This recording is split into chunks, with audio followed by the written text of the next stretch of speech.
Well, greetings everyone, and welcome once again to another Thursday night here on the Sports Crib. Glad to have you aboard. I see some of the guys are here already. Unfortunately, Demetrius won't be with us tonight, and Don is still on vacation. And Spencer will be back, I believe, week after next. But Mr. Bill Carroll is in the building. Bill, how are you doing this evening? Be seen and not viewed, right? Isn't that the line, right? Better to be seen than viewed. So yes, better to be covered than concealed. So yes, it is always good to be here. We are 1 week away, right, from the kickoff of the preseason, right? The Hall of Fame game. Yes, we are. Bill, have you had an addition to your lighting? Is it an addition? I think I just refocused a few things, moved some Uh, stuff around. all right, because I had the same setup. My glasses aren't as close, though. I can Yeah, see that's it the in thing. your That's the thing. I got to kind of angle. uh, but yeah, so yeah, as you said, it's what 1 week away, 1 week and away. things are speeding up here, and it will be in the college football season very soon. Um, Yep. Couple NBA questions to go over, and I was hoping Chris would be here, but if he comes in, since he is Right. our DK resident, Metcalf just signed his new deal also. yeah. Wait a minute, someone's here. Speaking, it shall be heard. There he is, and there's the man. There is the man. We were just getting ready Oh to wow! It's start. by magic. You guys talking about me or about the Celtics? Well, no, we were. I was just telling Bill. Our first question is about the Celtics, and you weren't here. But as soon as we said that, magically, it was like, you know. But how you doing this evening, and how's the Good, weather good. up How there are, in how are you guys Boston? tonight? Good. I, It sounds like a tea kettle's going off. I don't know what that was. Oh, right. Hold on. Let me take care of that. No, you're good. You're good. the old man has to get his chamomile. But Yeah. how you doing So tonight? How's the weather up there in Boston, man? it's all right. Actually, a storm's rolling through. So if my power randomly goes out and I disappear, that's the reason. But other than that, it's been hot. It's been very hot, and I have not enjoyed it. I've been sweating a lot, sweating too much than I like. Well, you probably don't want to come out this way, especially around Arizona or Nevada. But Well, what I love about the outside though is you guys really don't have too much humidity. Like out here, we get like crazy humidity. But like when I go and visit my aunt in Tucson or up in Phoenix, I love it there because it's just that dry heat. So it's hot and I need to get that sunscreen on, but I don't like sweat when you get that humidity and stickiness like you do on the East Coast. yeah, I moved here from Pittsburgh, so Mhm. and then lived in Asbury Park for a little while. So yeah, Okay. I know what you mean. So yeah, but so what's the deal, man? On this big deal here? Are we going I to don't see know. KD in a Celtic uniform or what? I don't know. I mean, we touched on it like last week, and I was joking about how I don't want KD in a Celtics jersey at all. Like, keep me away from that. And my Tuesday was starting off well, like it was good, and then all of a sudden I got started checking Twitter, and all of a sudden they're talking about the Celtics floating Jaylen Brown for KD, and I'm like, what is going on? And I was worried at first, and then I heard that it was like a couple weeks ago or a few weeks ago they started kind of initiating these discussions, and kind of nothing really came to fruition. But the fact that the Celtics kind of let it get out, and you saw how Jaylen Brown reacted, he put the eyes up on Twitter, and he's obviously not thrilled. And if the Celtics had lost to the Nets in the first round, then I would be more inclined to this. But when you're 2 wins away from a title, there's no reason to shake the boat, especially when you already bring on Malcolm Brogdon, who might be that missing piece. Like, let's give it a go with Malcolm Brogdon. There's no need to just blow everything up for KD, who again is on the back nine of his career, has had a couple significant injuries, And, he's a great scorer, but when you have KD on the court now, is it also going to hinder the development of a guy like Jason Tatum, where he's kind of been the focal point of the offense, taking the team over, and now you get KD in the room, and it might just make him sort of want to take a back seat, and I don't want that at all. I'm wanting an MVP season out of Jason Tatum this year, and I thought we were beyond this after last year's title run, and it seems like this is a thing that will never die as a Celtics fan, the talks of splitting up Jason Tatum and Jaylen Brown. And again, 2 wins away from the title. This is unnecessary, and I really hope it doesn't kind of hurt the chemistry and that kind of core that they were developing. Well, now, as strange as it sounds, it seems like what really stopped this deal was Marcus Smart. And I'm happy about that. Like, honestly, Marcus Smart's the one guy I'm all about trading. Like, I love Marcus, but I feel like he's a guy that you can definitely move and get something for. But to hear them not wanting to add him to the package definitely made me become more of a Marcus Smart fan that we're keeping Jaylen Brown for now. So I just want the Celtics to stay status quo now. Let's not rock the boat. Let's try to mend defense with Jaylen Brown now, because obviously there's issues, some tension there that's resurfaced that I thought we were over. So there's some work the Celtics gonna have to do going into the season. Yeah. Like I said, it's interesting how much people seem to be willing to pay for a guy that's 34, 35 years old, and I mean, Bill, maybe you can make some sense of this, but and I know I sound, I'm going to take Demetrius's part here now and be the old man with the black socks kicking the kids off the lawn, but first picks used to mean something. I mean, they were something that you kind of guarded. I mean, who would have?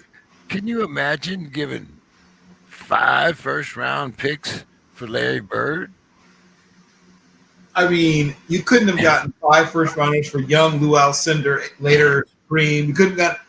I mean, Wilt couldn't have gotten you back 5 first-rounders. Like this is the part of it's because first-round picks don't quite mean what they used to mean. Partially because you're really drafting penny stocks as opposed to blue chip stocks more often than not.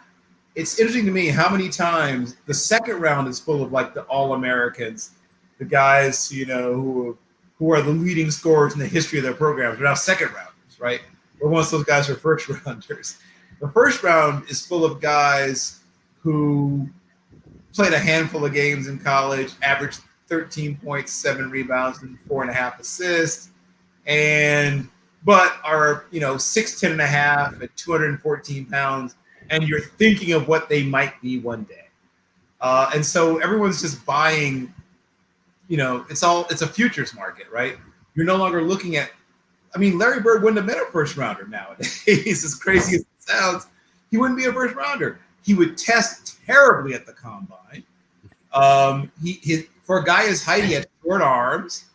They like the fact he could shoot. Probably an early second round. They like the fact he can shoot, but he can defend maybe one position on the floor, maybe kind of, right? He can't defend 3 or more positions. Definitely not. So the scouting report nowadays on Larry Joe Bird would be above average passer, very good shooter, defensive liability, lacks explosiveness, lacks length, early second round grade, right? Late first, early second round. I mean, it sounds crazy, but that's how the game has changed. Nobody wants guys with all these accomplishments. They want guys for what they think they might be one day, right? They don't want you for what you are. They want you for what they hope you might be. It's getting like the baseball draft, right? Where half the guys will never even play for you in the baseball draft. Half the guys drafted in the first 3 rounds will never spend more than a day or 2 in the majors. And I'm not even joking when I say this, right? And that's where it looks like basketball is almost headed. Some of these teams are drafting guys in other countries who may never even decide to come to this country, right? Some of them will decide, not good here. So it's more like a lottery ticket than it is like a stock, right? In the old days, you were getting blue chip stock, especially early, right? We want guys who are 3-time All-Conference, 2-time All-Americans, leading rebounder, leading scorer, leading assist guy in the history of their program, right? We're getting Jerry West. We're getting John Stockton. We're getting Carl Malone, guys who are like the top guy in the history of the program. Now it's guys, like you said, I mean, they're 19 years old. They're sometimes guys who've never even played in this country in some cases. Look how long he is. Wait, he did what on the such and such? Oh, 37.5-inch vertical? 87.5-inch wingspan? Like, that's what they're paying attention to. And then if it turns out he can actually play a little bit, that's like a bonus now, right? Oh, he also can play? Nice. So that's why first-round picks don't have quite the value they have anymore, because you're no longer getting sure things. In the old days, guys in the first half of the first round were, if they weren't at least Austin Carr, they were a bust. You know what I mean? Like, there was a certain mark where, and now if you get Austin Carr with a guy in the first 10 picks, you're like, yeah, all right, solid contributor, yeah. Chris, is it more about quantity than quality anymore? Is that about just in terms of draft picks? Yeah, like I said, I mean, 5 first-round draft picks for this guy. For I want for Yeah, I KD, mean, we it's want like this, and 5 first-rounders and 2, that we can reverse. I mean, it just seems to me, that being a first-rounder means you take a lot of money to the bank, but might, like Bill says, you might not necessarily have to play. yeah, exactly. That's what I'm saying. So with the quantity, that's why you see a lot of teams stockpiling, because it hits on Bill's point where a lot of these times you're taking lottery tickets, just shots in the dark, guys who you like their traits, they're not fully developed, they got raw talent, whatever it is that you like. If you have more draft picks, then you have definitely more lottery tickets. So it kind of is, there's a fine balance there, because if you're getting quality where you're getting unprotected top 5 picks, then that's kind of a different story, because you're more likely to hit on a player there. But if you're getting first round picks, just like what the Thunder did, where you're just stockpiling first rounders from different teams, then you're just kind of stockpiling all those lottery tickets. Yeah, like I said, times have changed. Draymond says he wants a max contract, and the front office is saying, "Whoa, wait a minute, hold it. You got 2 years. We made Steph wait until he was in the last year of his contract." Bill, what do you think is going to be the outcome? Is Draymond going to get his money, or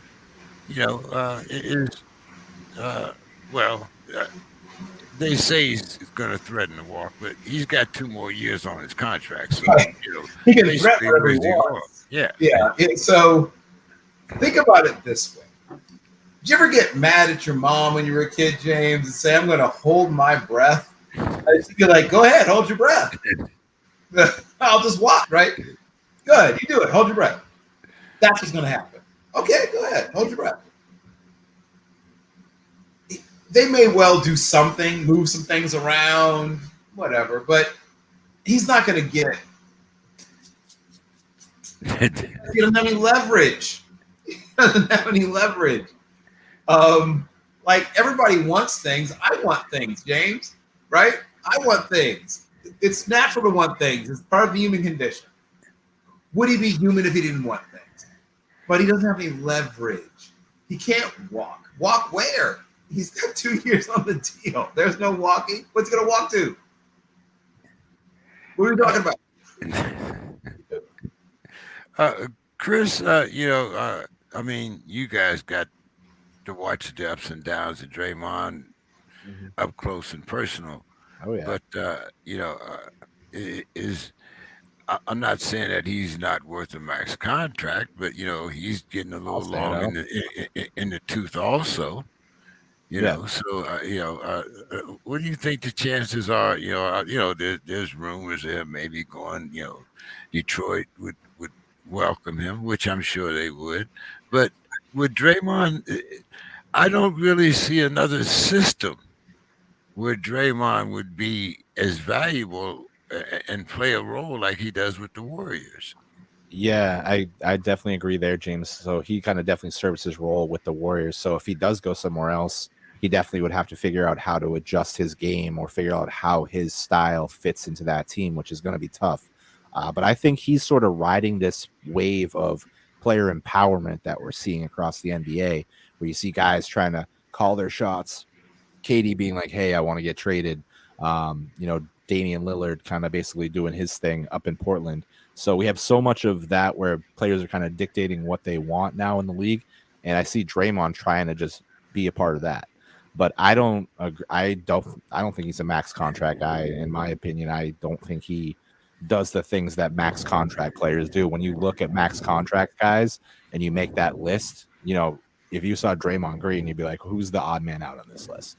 So I could definitely agree where it might be a shorter deal where he gets more money that might be close to what he'd get in a max deal, just to try to appease him. But I think the Warriors are also in a state where they're like, hey, Draymond, you have a role here, but your role is also sort of diminishing. The game's changed a little bit more. It's becoming a lot quicker, a lot more fouls being called. So we're going to find more players who can fit into that style. So let's free up some space. They got some young talent. So I think he's between a rock and a hard place. So he tried to, get this out there, but I think the Warriors are going to call his bluff. Bill, uniforms, you might remember Grand Hill uniforms, I believe we used to call them. Detroit's bringing back the teal after, what, 2 decades? I get it. It's a chance to sell stuff. Right, so when we hear about like the color wave or this or the alternate that or all that, I mean it's a money grab, and I'm cool on that. I mean, sure, whatever floats your boat. Hey, money is money. It's not my particular thing. I'm not going to run out and get one if that's what you're asking. But yeah, whatever, sure, enjoy. What do you think about some of these flashy new colors coming out now, Chris? Fear the Deer, new unis, Yeah, I mean, I kind of like it. I used to see that Pistons jersey and just think it was disgusting and atrocious when I was younger. But now coming into my older years and seeing it again, and now it has that retro flair, you're like, all right, that jersey's kind of fire, So I can kind of see where they're coming from. It's definitely a marketing thing, like Bill said, because you have guys like me who were in their, formative years, younger teens, whatever it was, and you're watching those jerseys, and now you're older, and you're like, oh, that's back. Like, I remember those days, and now I have a kid too. Let me get that jersey for my kid. Let me get one. We'll all match. It's all new. So it's definitely a money grab. But I enjoy seeing it. It definitely was a hot topic last week, seeing everything, especially from the NFL and pretty much every team putting out a new helmet or new jerseys, special days. So it's definitely all a big marketing thing, but I kind of like it. I mean, I'm a jersey guy, so it's cool to kind of see them do something else. Yeah, like you said, sales, marketing. It's all about the market.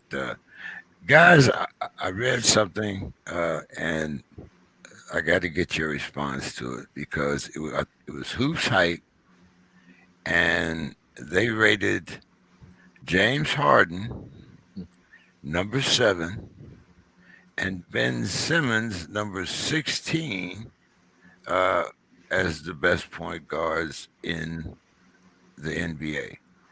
Now, first of all, I really don't. I guess I'm that old man again because I'm not sure if either one of them are point guards. Excuse me. So that's right. So let alone. I mean, Harden is really the 7th best point guard in the NBA. Really? No. Well, yeah. I mean, to address the issue, he's a shooting guard who passes sometimes. So that's the first issue I have with it. I know that we're sort of breaking into an era of positionless basketball, so maybe the term doesn't mean what it used to mean. Does he bring the ball up? Sometimes, yes. But so did Jerry West. You know what I mean? But people didn't accuse Jerry West of being a point guard. He played some point guard. But Gail Goodrich, right, on those Lakers teams was usually the point guard. And Jerry West was a shooting guard who was a great passer, and occasionally would lead the team in assists, sometimes. But I don't know. I know people are defining things so differently. Like Steph Curry is closer to being a point guard, but when I look at Steph sometimes, it's like, you're really kind of a two guard too. You're really kind of a, like in my day, right? I mean, point guards were Fat Lever, right? Point guards were Nate Tiny Archibald, right? I mean, they were pass first. I mean, Isaiah Thomas kind of started to change it. Isaiah Lord Thomas, as my friend Demetrius Burgess would say if he were here.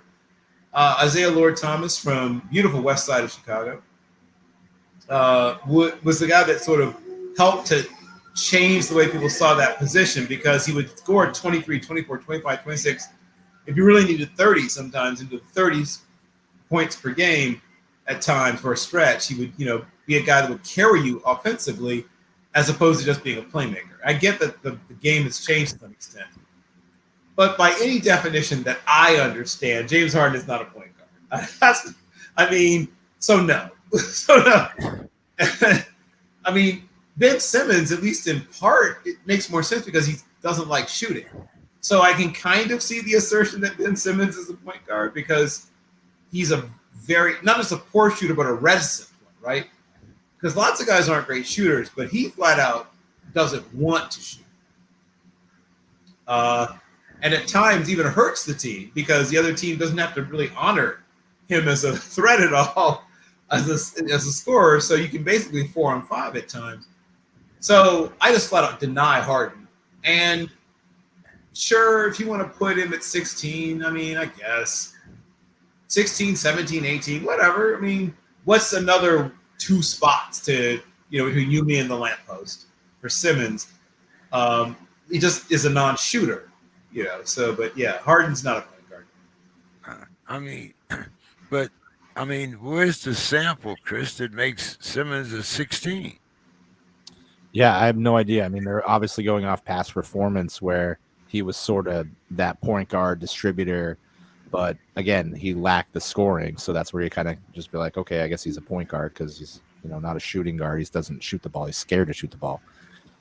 So to see him finish 16th, I was just looking at a quick list. There's definitely a lot of guys I'd rather have other than Simmons for sure. Like some of these guys, like late in this list, you got Josh Giddey, Jamal Murray coming off an injury. I would love to have Jamal Murray over Ben Simmons. Like, I think Denver is going to be a sneaky team next year. Once you get Jamal Murray back, see what happens with Michael Porter, and you got 2-time MVP Jokic. Like they're going to be sneaky next year having Jamal Murray back. So it's nuts to see Ben Simmons getting that credit because, again, there hasn't been any performance in nearly 2 years that backs that up. So I definitely don't agree. There's a lot of guys I'd like to have over Ben Simmons, especially Marcus Smart. He's probably after him on this list too. I'd take Marcus Smart over Ben Simmons.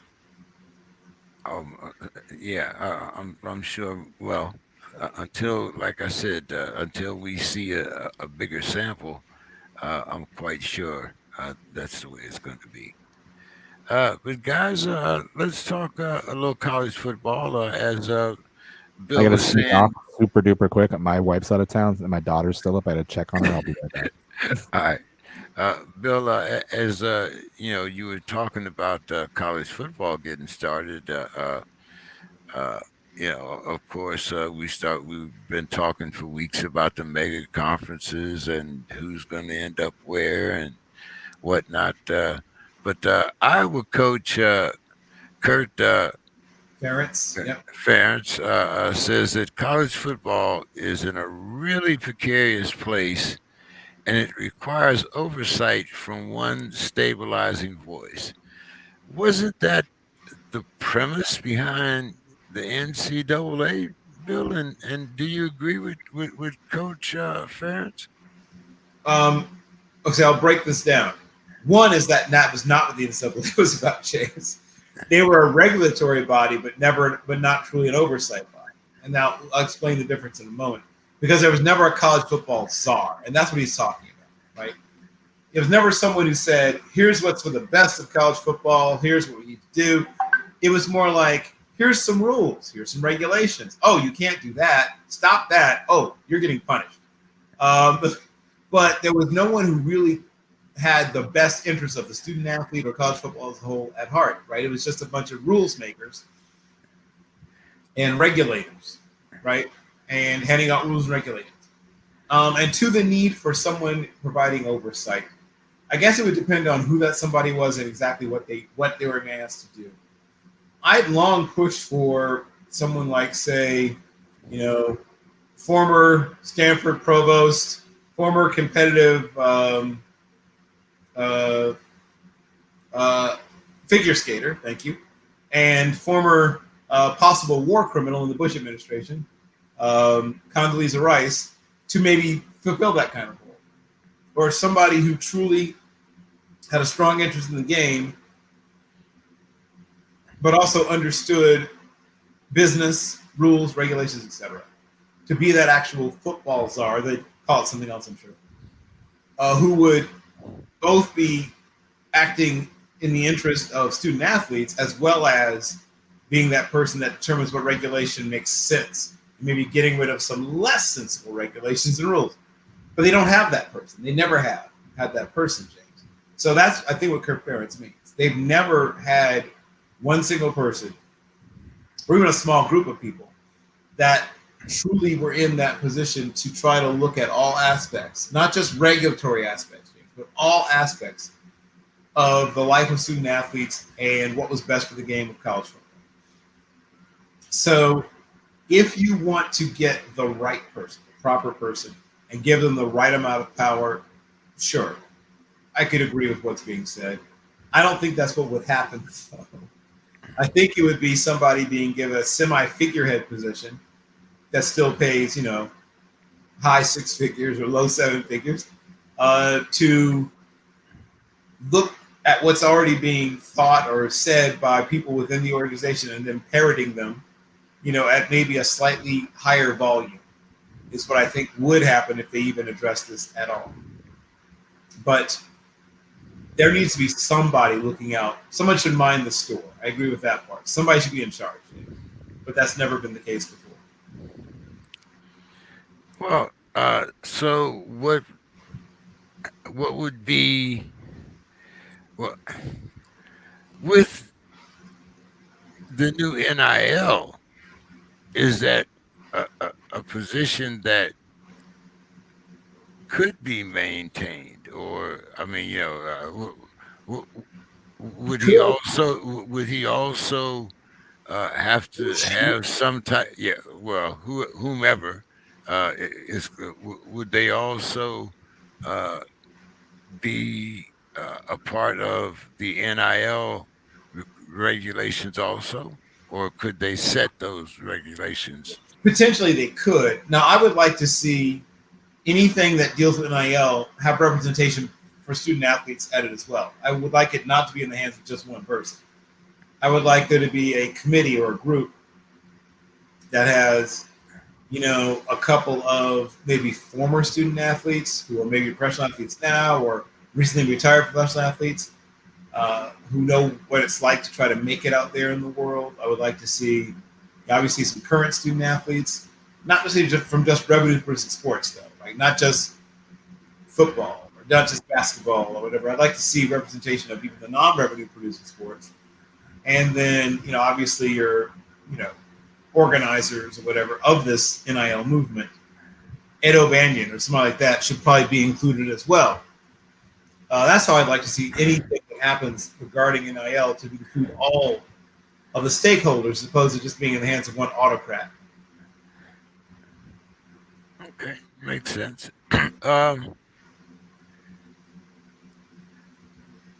Ohio State has hired a defensive guru, more or less. This will be his first season, in hopes that the Buckeyes D can get them back to the college football playoffs. What's your thoughts on the hiring of Jim Knowles? Well, as you said, use the term guru, right? And a guru is a a blessed and learned teacher, if you look at the actual definition of the term. But it's come to mean someone who has a deep understanding of their subject area and has devoted much of their life to it. So by those standards, yes, they have indeed hired a guru. Things that I expect that he'll enable them to do, and Ohio State hasn't done too badly on the defensive side of the ball of late in terms of both bringing in and developing talent. But I think they're going to, and Jim Knowles, he's been around for a very long time, first of all, and he's installing a slightly different defense, a little different from the one that they ran previously. I mean, still some fair number of similarities, but tweaks, differences. And I think you'll see some players moving around more, like playing more than one position. Big 12 guy, right? Yeah, he was at Oklahoma State. So still keeps the same initials, right, from OSU to OSU. But and he also brought a player with him, right? A grad transfer named Tanner McAllister came over, at least in part because he's going to be almost be like a player coach to help guys in the secondary, particularly, not to get lost. So they're going to be base 4-2-5, which is increasingly, you're seeing that more and more. And that means you have either three corners or three safeties. I think in his particular version of it, more often they have three safety types on the field as opposed to three corner types on the field. Though that may change. I mean, obviously I haven't seen the version he's doing here, but what I saw what he's doing before. And Matt Guerrieri, who is a senior analyst who's been at Duke, is coming over, who also ran a similar system or helped run a similar system when he was at Duke. Coy McFarland and Brent Zabiskie are also coming over, who were at Oklahoma State. One had been the linebackers coach, the other had been the safeties coach before. And what they're going to end up doing is new terminology. They're going to simplify some things to try to help guys play faster and all that good stuff. And obviously, you're going to try to really be even more stout in the back half. Like they've always been really good in front seven. They're going to try to bolster a little bit of what's going on in the back half of the defense, quickly deep down the field. Well, it should be interesting to see how the Buckeyes fare, especially with the addition of USC and UCLA. USC more than anyone, and I actually believe that sooner or later Oregon is going to be part of that package. So it should be very interesting to see what happens to some of the also rans in the Big Ten. Let's see, where are we at here? Okay. Okay. Do you think with all of this consolidation going on and everybody's talking about these mega conferences and whatnot, do you think the 16-game college playoff regimen is gaining momentum? Well, remember when I explained that the NCAA was really about its money? Remember that So I said I would bet almost anything short of my actual daughter that at some point they'll be expanding the number of teams in the playoff and the number of playoff games that are played. Because money. I mean, the answer is money. And as long as the thing that's being discussed means more money, the thing that's being discussed will eventually be implemented, James. Whenever there's something being discussed and it will lead to more money, that thing will eventually happen. Mark my words, when it comes to anything that has to do with, well, almost anything in this country, but especially things that have to do with televised sports. Because now you can say, okay, the deal we had before was for this, this, and this. Now you're getting another round of playoff football. Think of how many eyeballs that is. Think how many people are going to be watching what's that place called? Pepper, not what's that place called? Pepper, what's it called? The town that's all Dr. Pepper that we see every college football season, whatever that is. But think of how many people are going to watch those commercials now, right? Think of how many guys are going to watch Dodge Ram trucks, right? Commercials, because that's what it's about. It's the ability to lock 18 to 34-year-old males in one place for 3 or 4 hours at a time, watching commercials for Dr. Pepper and Dodge Ram trucks, right? And Busch Beer and Budweiser and Geico car insurance. There's few other things that get you that key demographic sitting in one place at one time for hours at a time like that, especially in the age of a million different options, right? So it's one of the few things that you can really bank on in television. And they know that, James. And with that knowledge that they have the golden ticket, you say I can give you 18 to 34-year-old males sitting in one place for 3 or 4 hours at a time, staring at the screen.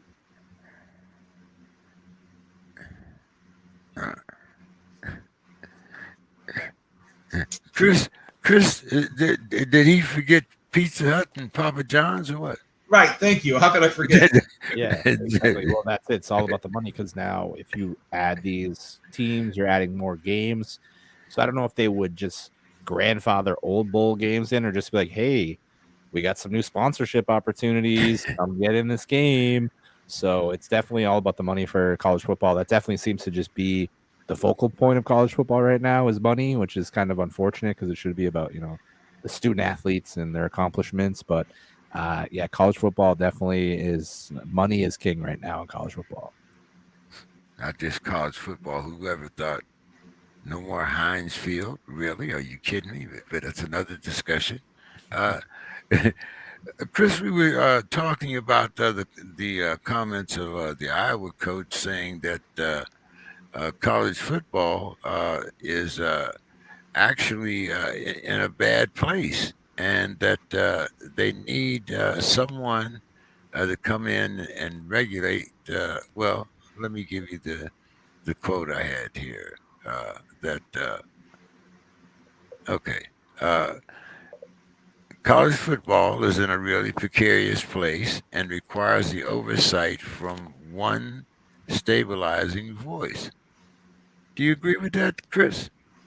It sounds like they want someone of a Roger Goodell-esque to do this, and I'm not in favor of that. I feel like what's going on right now is just kind of the process in its infancy stage. They're kind of figuring out where the limits are going to be, how to actually operate in the system.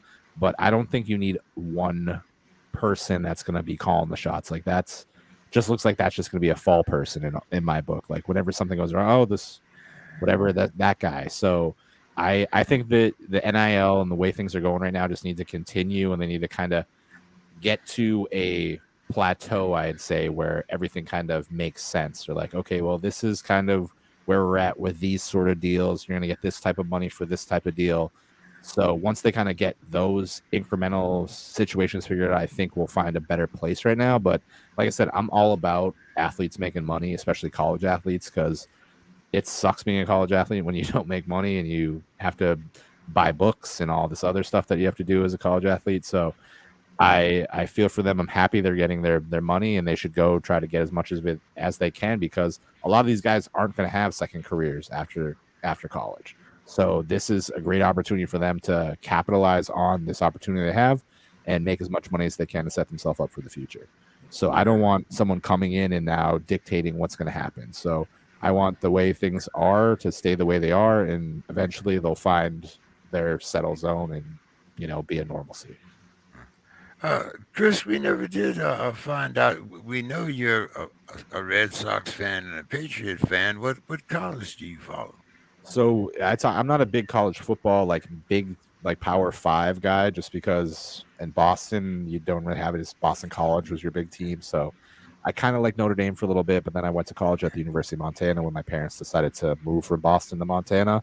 So I ended up in college there, and I loved Missoula and go Grizz. So the University of Montana is my school, and when we become an FCS school, or go from FCS to FBS, is going to be a big day for me. I'm going to be very happy, even though we're going to get destroyed by some teams. But just to have that ability to say like, hey, if the Grizz actually get it together, who knows? Maybe they can make a run for a title. Who knows? I at least have that option now. So that they're my team, but I've never had like a big like Ohio State or Nebraska or something like that. Or even when I was in Florida, I was like, maybe I'll follow Miami, and then it just kind of fell off. So I never had that passion. Also, when I was in college athletics, I always worked on Saturdays, so I never had a chance to follow the teams other than the teams I was working for.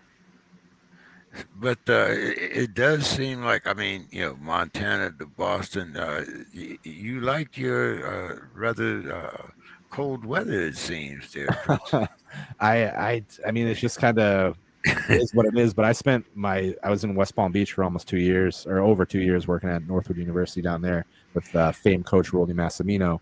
And after being in Florida, coming back up to the Northeast and having to shovel again was not a fun experience. I hate shoveling. I have a buddy who has a truck now, and he just plows my driveway.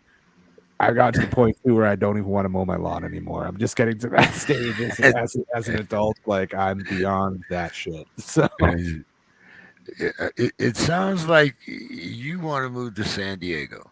I love San Diego. Somebody to do the lawn, and you don't have to worry about the snow. So quick insights in my life. So my parents decided to move from Boston out west, and when the summer before we moved, we decided to check out like all the places on the West Coast to look at places to move. So we flew to Arizona, where my aunt lived. I love Arizona, so Arizona was the top of my list of choices. San Diego was next. Loved San Diego. It was gorgeous. Work our way up California, Portland, that area, whatever. Get to Washington, Seattle. I'm fine with that. I was a big Ken Griffey guy, so Mariners, I'm cool with that. Then we leave Seattle, and it's Eastern Washington, Idaho, Montana. I'm pretty sure I played a lot of Game Boy at that point and was just doing a lot of sleeping. I didn't really care about these areas. Then come about, decided to move to Montana. So that's just what happened there. So, but San Diego, I love San Diego. Yeah, you have to love San Diego. Like I see, I've been here since 2003, and I can't imagine myself on the other side, the east of the Mississippi. But yeah, I'm trying to convince my wife to move south, so it's long term. Oh man, so let's talk about some college football speculation here, and I'm going to start off with College Football Nation in the top 5 defensive back units. Number 1 was Alabama with cornerback Kool-Aid. What's his last name, Bill? Kool-Aid. Yeah, Bill's gonna have to carry this portion, unfortunately, because I can't tell you much about Kool-Aid other than he should definitely be sponsored. Yeah. I'm sure he is. With him. I mean, I'm pretty sure he's got the Kool-Aid chain. I saw something about him too. I would think so. So they're what do you call it? Defensive secondary, which is really good. I don't know if it's number 1, but it's certainly up there. But you are referring to Khyree Jackson, who is alternately known, obviously, as Kool-Aid. Yeah, that's it. Yeah, Khyree. Yeah, okay, because Bill put them as 2 people. He put Kool-Aid and Khyree. No, well, there's a Khyree. It's Khyree Jackson, isn't it? Sorry, Kool-Aid McKinstry. Sorry, Khyree Jackson and Kool-Aid McKinstry. Yeah. Okay. But what the guy I think you should watch out for is Eli Ricks, the transfer from LSU. Yeah, that's what I mentioned him too. Number 2 was Notre Dame. Number 3 was LSU. Number 4 was Georgia, and number 5 was Penn State. What was your thoughts on that? Those defensive units being the top 5 in the United States, Bill? Who would you remove, or would you go with this list? I have all those in my top. All but one of them are at least in my top 10. Reputation obviously plays a big part in this, and I think also pro prospects.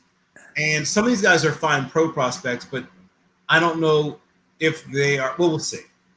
But here's what I will say. For me, Alabama's number 2. I do have LSU also in my top 5. Penn State didn't make my top 5. They are in my top 10. What's your top 5? I'm so glad you asked. So, I have now. Remember, I should preface this. I don't just put only Power 5, which they seem to only care about. I also believe that there's good football players out of the Power 5, like San Diego State, right? They have a top 10 defensive backfield that isn't being talked about because they don't play in the SEC or the whatever other conference that we talk about them out here. Well, I'm in San Diego. Right, so. right. I'm saying that you don't hear. The reason they aren't on these kinds of lists, I guess, is what I'm saying, is that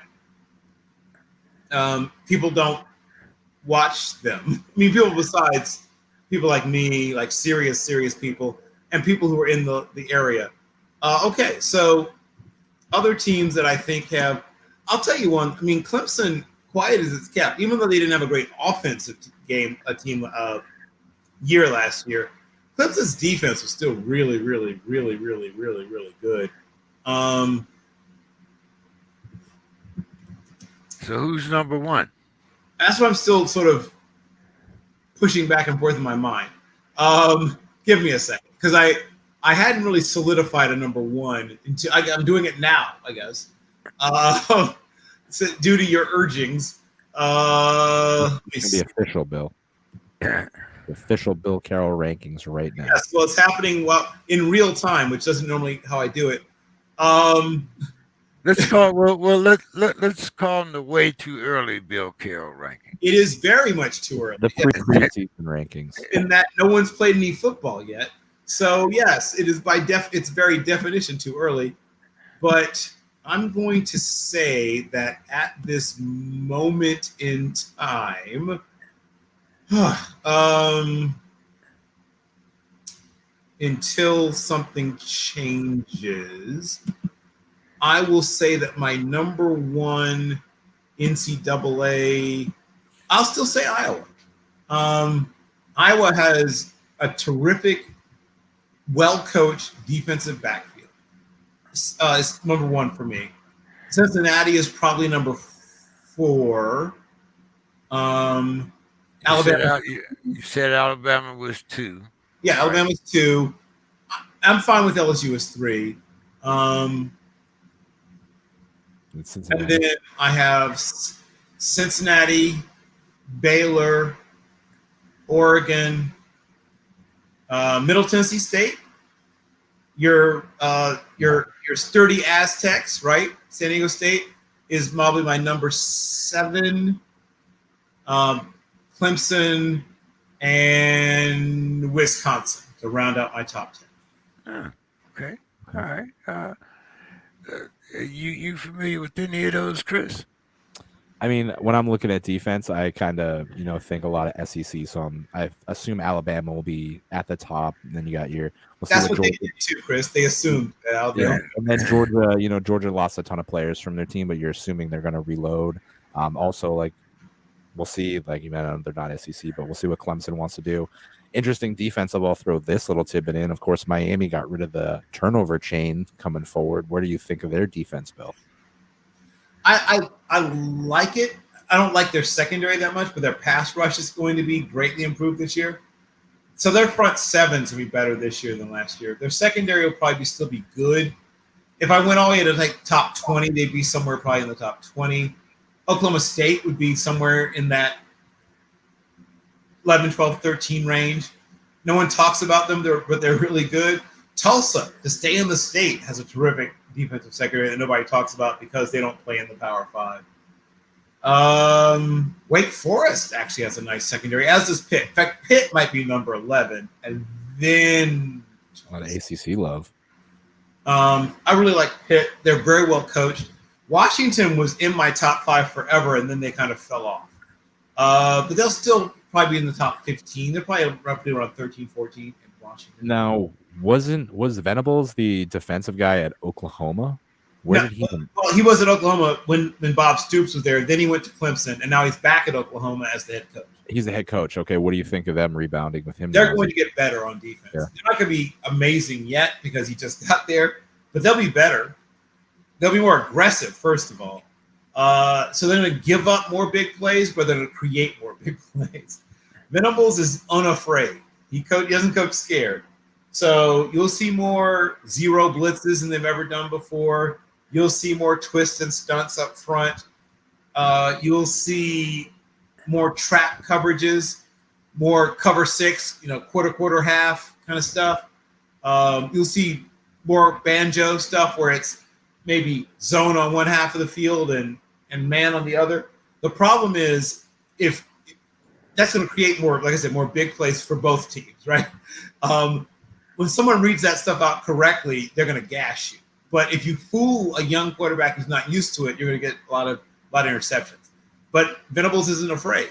Plus, they score a lot of points, so he doesn't have to coach afraid on defense, I guess.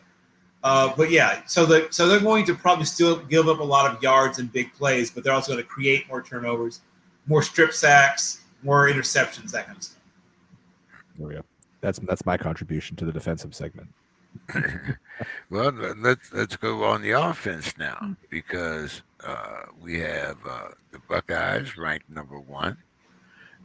We have USC ranked number 2. Alabama, even though that it has a great offensive line, and of course Bryce Young is coming back. They got a transfer from Georgia Tech. Gibbs. What is that? Jahmyr Gibbs, Bill? He's a beast.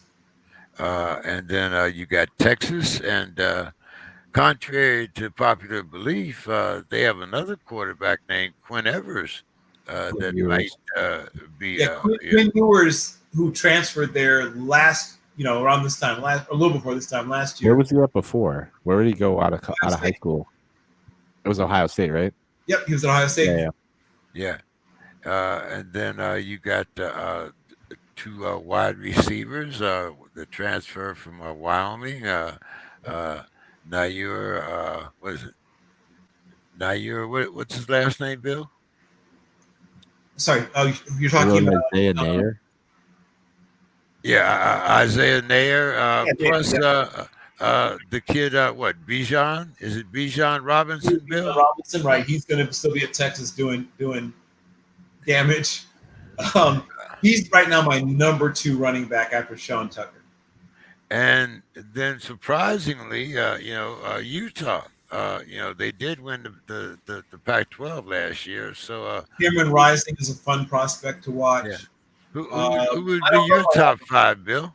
I don't know if I have him quite that high, but I do like him. Okay, so once again, I think Clemson bounces back and has I think they might be my 5. My 4, staying in the ACC.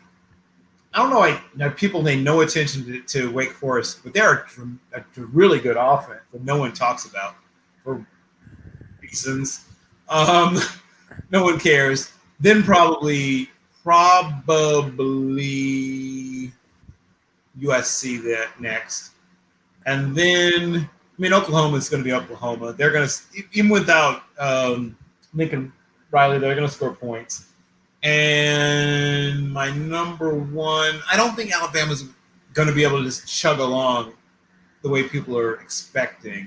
So I'm not going to have them that high. They're probably like 6 or something for me. Probably Ohio State. Ohio State's going to put up stupid points this year. They're going to score so many points, James. Ohio State's my number 1. Who's the other? Don't they have a younger brother on their team too, besides Njigba? Don't they have like some receiver in the NFL's younger brother on their squad? He had a big, huge game. They have Marvin Harrison Jr. That's who it is. Marvin Harrison Jr. as well. Having watched Marvin Harrison when he first came out of high school show up at Syracuse, having watched his entire college career, now I have to watch his son play. Yeah, They're loaded. They're loaded.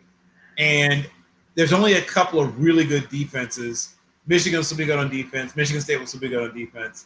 Northwestern should bounce back a little bit on defense. Indiana, unfortunately, lost some pieces. I don't know if they're going to replace, but they're going to score some points, man. They're going to run up some real big point totals on some of these teams. If you want to, I'm just tell you right now, when they play Purdue, bet the over. Oh yeah, I'm excited for college football season because now that they have live betting in Connecticut, it caught on like the end of last year. I'm so pumped. But I think USC definitely is going to be fun to watch too. Having Caleb Williams there, I think that's going to be a high-powered offense as well. And Jordan one of Addison, too. the top receivers in the country is Jordan Addison. I mean, he might be currently my odds-on favorite to win the Biletnikoff Trophy. Do you think he deserves that number 1 jersey? I think he will. Yeah, I think he will earn it. If you want to sort of think of like an NFL comparison for him or guy I think he could be, I think he has a chance to be, and of course a lot has to go right, but I think he has a chance to be a guy who could be a faster version of a guy like Stephon Diggs. Like he could be a faster Diggs. He is a little smaller than Diggs, but strong for a guy his size, super quick, explosive, has really good hands, isn't afraid to take a hit, can break tackles despite being about 184 pounds, surprisingly strong. He's sort of like a combination of Donald Royal and Stephon Diggs, right? You want to sort of combine. He's a lot like Donald Royal physically. Yeah. He plays like Diggs, but is physically like Royal, who is unusually strong for his size and really fast. He'll probably run about 4.42, and he's a guy that will probably be, like I said, surprise you with his physical strength. How does a guy like that end up at Pitt, though, instead of a USC? Does he end up where? How does he end up at Pitt to start then? If he's so talented. Well, I mean, part of it is that Pitt was still a good program. I mean, let's not pretend Pitt is garbage. Yeah, I mean, right? It's not bad practicing with the Steelers facilities, And the facilities are awesome. And getting those few little pointers, every now and then, from. But I also think a guy like Jordan Addison too is going to be sort of a trailblazer because you might see more guys, take their shots at the smaller schools, try to have super productive years, and then look at jumping into the portal and get to a Power 5 school. Yeah, I mean, he's not the first, and he won't be the last. And obviously, people talked a lot about Travis Hunter at Jackson State, and we'll see if he stays or goes. But there's a lot of guys I think who I mean, this has been happening. In the past, there have been other guys who've up transferred and had real success. But we're going to see, well, first of all, just more transfers, period, right? Yeah, without having to wait that year so much. Yeah. Right. We now live in the age of player movement. Some people hate it. I like it. But no matter what you think of it, it's going to allow you to see a lot of really interesting things, right? For lack of a way of putting it, in how the game will be played from this point going forward. And you're going to have to be constantly recruiting, not just externally, but internally, right? If you're a medium-sized program, if you're Fresno and you have great players, you're going to be recruiting them to try to keep them, right? Mm-hmm. Right? If you're Fresno State, you're recruiting externally and your own guys. Like, hey, we're getting a new smoothie bar. Hey, this local Ford dealership wants you to, a lot of NIL opportunities. Right. Hey guys, do you think that this might be the year when a running back wins the Heisman? I mean, the easy answer is no. Yeah. So tough. The easy answer is no. I mean, it'll be. I hope I'm wrong, but the answer is most likely no. Yeah, it's going to take a really super special player to get into that category again. You'd have to have a Barry Sanders, like one of those years where crazy years. Marcus Allen in '82. I mean, those seasons where people just legendary, but people talk about forever. That kind of season, that kind of thing. Herschel Walker's junior year, like those seasons where people never stop talking about the kind of you can't just have a great season. You have to have a historic season. 2,000 plus yards, a big come from behind win in a nationally televised game where you carried the team on your back, that kind of stuff. Yeah. Especially like this year with such a stacked quarterback class, like it's going to be really tough for someone else to break in there. Even a guy like Will Anderson, it's going to be tough for him to even flirt. They're thinking he's like kind of the outside looking in a little bit, but I think barring a great season, he's going to be in the discussion, but it's going to take a lot for him to even touch being a Heisman. Yeah. I mean, Will Anderson will be in New York, barring injury. Will be in New York. But it's so hard. I mean, if Ndamukong Suh didn't win, you know what I mean? I mean, Ndamukong Suh had just. I mean, I've been watching football a long time, James. I've watched a lot of guys play football. I watched Bruce Smith in high school and in college. I watched Lawrence Taylor in high school and in college. But neither of them had seasons like Ndamukong Suh. I mean, Ndamukong Suh, you have to probably go back to one of the Selman brothers at Oklahoma probably back to like Leroy Selman at Oklahoma or Rich Glover at Nebraska to find an interior defensive lineman who was that dominant play after play, week after week for a whole season. And he didn't win. He deserved it. He should have won. He was the best player in college football. Yeah, most definitely. He definitely was. Like you said, if he couldn't win it, but I do look back to the days, when it was almost specifically a running backs club. But isn't the guy on the trophies a running back, right? Yeah. Well, I mean, you got to remember, I remember when the Juice won it. I mean, I can go, hop along Cassidy at Ohio State. I mean, So James, in 1949, Leon Moose Hart wins it, and he's a two-way player, but he's an offensive and defensive line, right? And the last lineman to win it, and probably the last lineman who'll ever win it, right? And then I hope I'm wrong, but probably not. And then you had a string from Kazmaier at Princeton until Billy Cannon, who breaks the string because Cannon was a tight end. But all the guys between then were all running backs, right? So from Kazmaier in 50 until Cannon wins it in 59, it's all running backs, right? And then we get Joe Bellino in 60, another running back, Navy Academy. 58's Pete Dawkins. 59 is Cannon. 60 is Joe Bellino.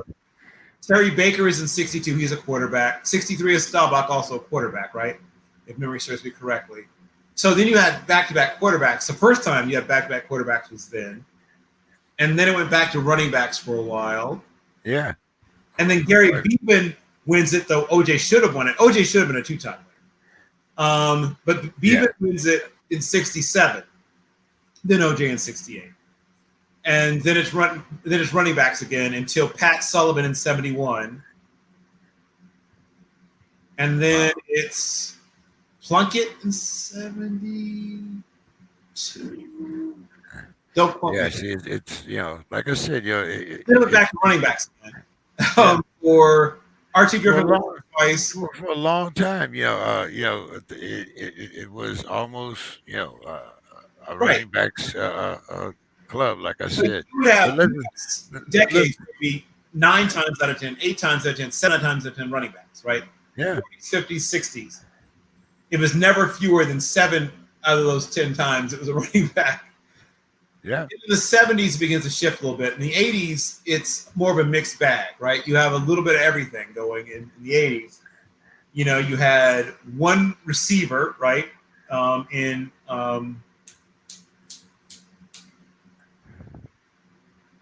Desmond. You had a couple of quarterbacks, Doug Flutie, Gino Torretta, the unforgettable Gino Torretta. I'm sure all of you had a Gino Torretta jersey back in the day. Andre Weir, who was a quarterback, and there was another quarterback. I'm forgetting another quarterback. Steve Young wins it. McMahon wins it. And then you had a bunch, and then that's for running backs. Like Marcus wins it. Of course, Bo Herschel, who should have won it twice. Yeah, I think there were a lot of guys that should have won it twice rather than Archie. But being an Ohio State guy, I got to kind of ride with that. But right. Let's talk a little NFL though. And the latest news. Julio Jones is joining TB12 in the Bucks. Yep. Now, people are talking about, this is going to be Tom's, Randy Moss. I mean, come on, those days for Julio are Here's gone. Mike Evans. I mean, They're also gone for Tom a little bit too, right? I mean, he's still very, very good, but he's not. I mean, I get it. He's kicking. He's doing a better job fighting off Father Time than any player I've ever seen. But he's not quite the same guy he was. He can still throw the ball deep. Don't get me wrong. In fact, that's not where he's dropped off a little bit. He can still throw. It's on things like deep outs or deep comebacks where you see a little bit of Father Time having cut in. So he mostly when you watch him now, if he's throwing the ball deep, it's either deep down the middle or it's a fade with more air underneath it, so that the guy is running underneath it. He's not gunning it, right? He's lofting it on those deep passes more than he used to. Because he's so smart, he can, create situations where he leads the defense astray, either by faking them out with, his great eye discipline, taking them, away from where the ball's going, or even using a lot of those, like tricking them even with what he does with things like going to an adjustment where he thinks that they have been trying to steal signals and then flipping it on them. So they think it's the play call is something that it isn't. I mean, he's, obviously he's seen everything. He's basically a coach at this point in his career. He's almost literally a coach at this point in his career because, when he came to Tampa Bay, he was in coaches meetings teaching the coaches some of the stuff he brought with him from New England. So neither of those guys is what they were, but who of us is. But yes, what he's going to do is pick up the slack for that big-bodied receiver who's not Mike Evans. And Chris Godwin is terrific, but I don't think he's ever played a full season in his NFL career, if memory serves me correctly. I think his record is 15 games. I think he once played 15. He's been mostly around the 12 mark most of his career, but I think he played as many as 15 once. So they needed to add some depth, at least in part, just because of that. They still have a lot of young receivers I really, really like. I love Jaylen Darden. I wish they get him on the field more. And Tyler Johnson's really good. I'm not sure I exactly understand why they did this. I don't hate the move, but they have really a lot of good young receivers. I just wish they'd let them play. What's your thoughts on the addition of Julio Jones? What's up, Mike? How are you doing tonight, man? Doing good, sir. How about gentlemen? How's everybody doing tonight? Good. Good to see you. Good to see you too, sir.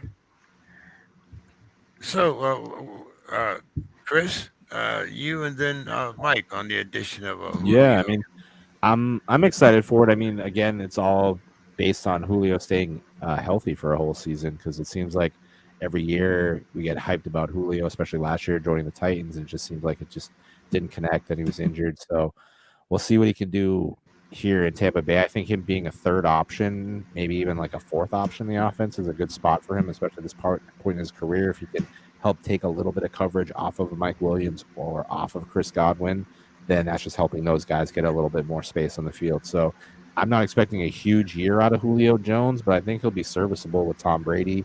And it's just, fun to see guys like Julio Jones and Tom Brady throw and catch. I'm excited for that. What's your thoughts there, Mike? Yeah, I'm pretty much with Chris here. He's not going to see the field a whole lot. I think whenever you can bring in a Julio Jones, you do, regardless of playing time, just because he is a fantastic receiver. And then you don't have to worry so much about him. I mean, he's not going to be on the field 80 to 85% of the plays.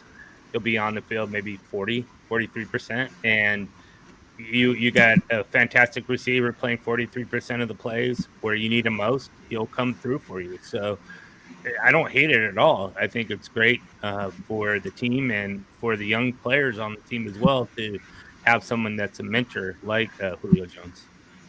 Yeah, you might finally start to see Julio Jones actually get a couple of red zone touchdowns now. Yeah, maybe that'd be nice. I still don't understand how he'd go through almost an entire career with scoring like 4 touchdowns a season. Brutal. Great route runner, big bodied guy, and He's just Yeah, very 'cause you look at his resume after his career and be like, these were his numbers, but yeah, yeah. that's his stuff.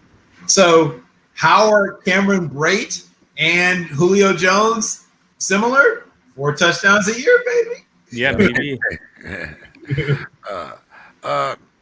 Mike, Cameron Hayward said that he wasn't too pleased with Big Ben's remarks about the NFL changing from a team first to a man first league.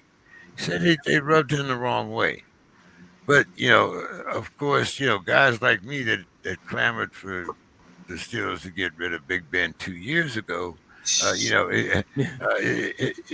didn't he take advantage of that me first situation instead of the team? Isn't Yeah. that why the Steelers are kind of where they are now? Yeah, he was very much a player that should have retired at least 2 years ago, if not, 3. His arm kind of just deteriorated after he got injured. I think 4 years ago. I can't remember exactly when he missed most of the season. But him retiring has that litany of list has been going on for quite a while. I don't know why he played last year. Maybe he thought it was going to be a shot because Steelers were a solid team until the end of 2020, and they maybe thought 2021 was going to even be better. I don't know, but I don't even know why the dude is talking. Like, dude, you're retired. Shut the hell up. Keep your mouth shut. You're retired. You're done, and definitely a me first kind of attitude. Mike, I can give you 25 point something million reasons why he played last year. Yeah, right. Exactly. That's me first, right? Yeah, that's totally me first. Bill, what's your thoughts on this? Well, I kind of answered, but first of all, I'm never going to begrudge players making money because owners make more. Sure. So I'm pro labor, not pro management, not pro ownership. That being said, the shut the hell up thing is always a good option in these situations. Yeah. So if ever I'm in that situation where I've made a gazillion dollars doing something that I love doing, and someone asks me to criticize the thing that paid me all this damn money, and the guys that are still doing it, I will take the shut the hell up option and be like, hey, man, I'm just glad that there was an opportunity for guys like me. Yep. Next question. Yep. You concur with that, Chris? Yeah, I definitely agree. I think it's consensus here. I'm all about guys, focusing on themselves and not thinking about the team, because the team definitely doesn't consider these guys once they get injured or they get to, later parts of their career, other stuff comes up. You want to try to avoid contracts, whatever it is. The team doesn't care about the player in the long run. So I'm all about the player focusing on themselves and doing what's best for them. All right, guys, let's play a little game called Rumor Has It. Start with you, Chris. Baker struggles in his first practice as a Panther. But will Baker be the Panthers' starting quarterback when the season begins? Yeah, I'm pretty confident that. I saw stuff today. He had a better second day. I think he threw a couple touchdowns to DJ Moore. So there's very little in me that thinks Sam Darnold is going to be starting week 1 for the Panthers. It's definitely going to be Baker. They made the move because they didn't like what Sam Darnold was offering. So they definitely want Baker to be on the field and try to get the best they can get out of Baker. So I am 150% on Baker being the starter week 1. Mike, agree or disagree? Yeah, I agree. You don't trade for Baker Mayfield, regardless of how much better he is than Sam Darnold. And in my opinion, he's not much better than Sam Darnold, but you don't trade for him to sit him on the bench. They traded for him because they do not believe in Sam Darnold any longer and want someone to say, okay, what can Baker Mayfield do? And they're going to give him every opportunity to show it. Now, will he be the starting quarterback come week 5 or 6? That's yet to be seen, but there's no way that he's not the quarterback in week 1. You agree, Bill? If Sam Darnold's the day 1 starter, Matt Rule's getting fired. Yeah, right. Exactly. And I don't think Matthew is quite ready to walk away from this very high-paying job. So anything short of catastrophic injury during training camp or the preseason, I just don't see a scenario where he would have to be the worst quarterback anyone's ever seen during practices and preseason in order, other than injury. He'd have to be historically terrible. That's the only other way he's not starting. Let's see. Rumor has it that Zeke's contract could be too expensive for the Cowboys. Zeke says he feels no pressure, but is he auditioning for a different team, Bill? Well, we talked about this a while back. This is his last year. We've said this before. They can get out from under his contract after this year. They've been waiting and hoping and praying for this time to come, and it's finally coming. So whether he's auditioning for another team or to be, maybe compete for a host of Jeopardy or whatever it is, he will not be with the team next year. This is, I won't say 100%, but it's to me about a 92%. I mean, unless he's willing to restructure and give back money, which isn't, I guess, impossible, but unlikely. He's a running back on the back half of his career. His replacement is probably already on the line in the lineup, on the roster, and they can get out from under his enormous contract because his cap number drops by, I think, more than half. Right, Mike? I think is it? Yeah, it's quite a drop for sure. If not half, but more maybe. I think it's slightly more than half. So, to me, all signs point to him playing for someone else next year. Mike, package deal, McCartney and Zeke.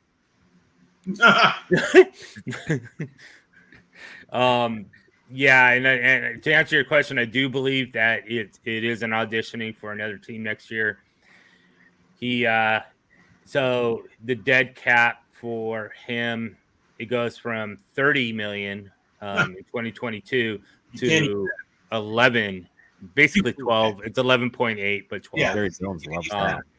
Yeah, so he's done. He's out of there come this after this season. So definitely auditioning for another team. What do you think, Chris? Like I said, package deal, him and McCartney? Yeah, that'd be the day. But I think it's a consensus around the board here with what the outcome's going to be for Zeke this year. Definitely he needs this to kind of show it out this year. This is definitely a year for him to kind of prove what he's worth. In the long run, I still think he's going to end up with a team however he performs this year because he still has a reputation and somebody's going to want to pay him some money. It's not going to be the money he's making now, but somebody's going to pay Zeke either way. So if he has a better year, he's going to make more money. But, we'll kind of see how things shake out. But, the only thing to think about in this factor, I mean, I don't know how much you can wait, is that I guess him and Dak are pretty close. So if Dak is maybe nudges a little bit like, hey, let's try to keep Zeke, then, maybe they try to make an effort to keep him.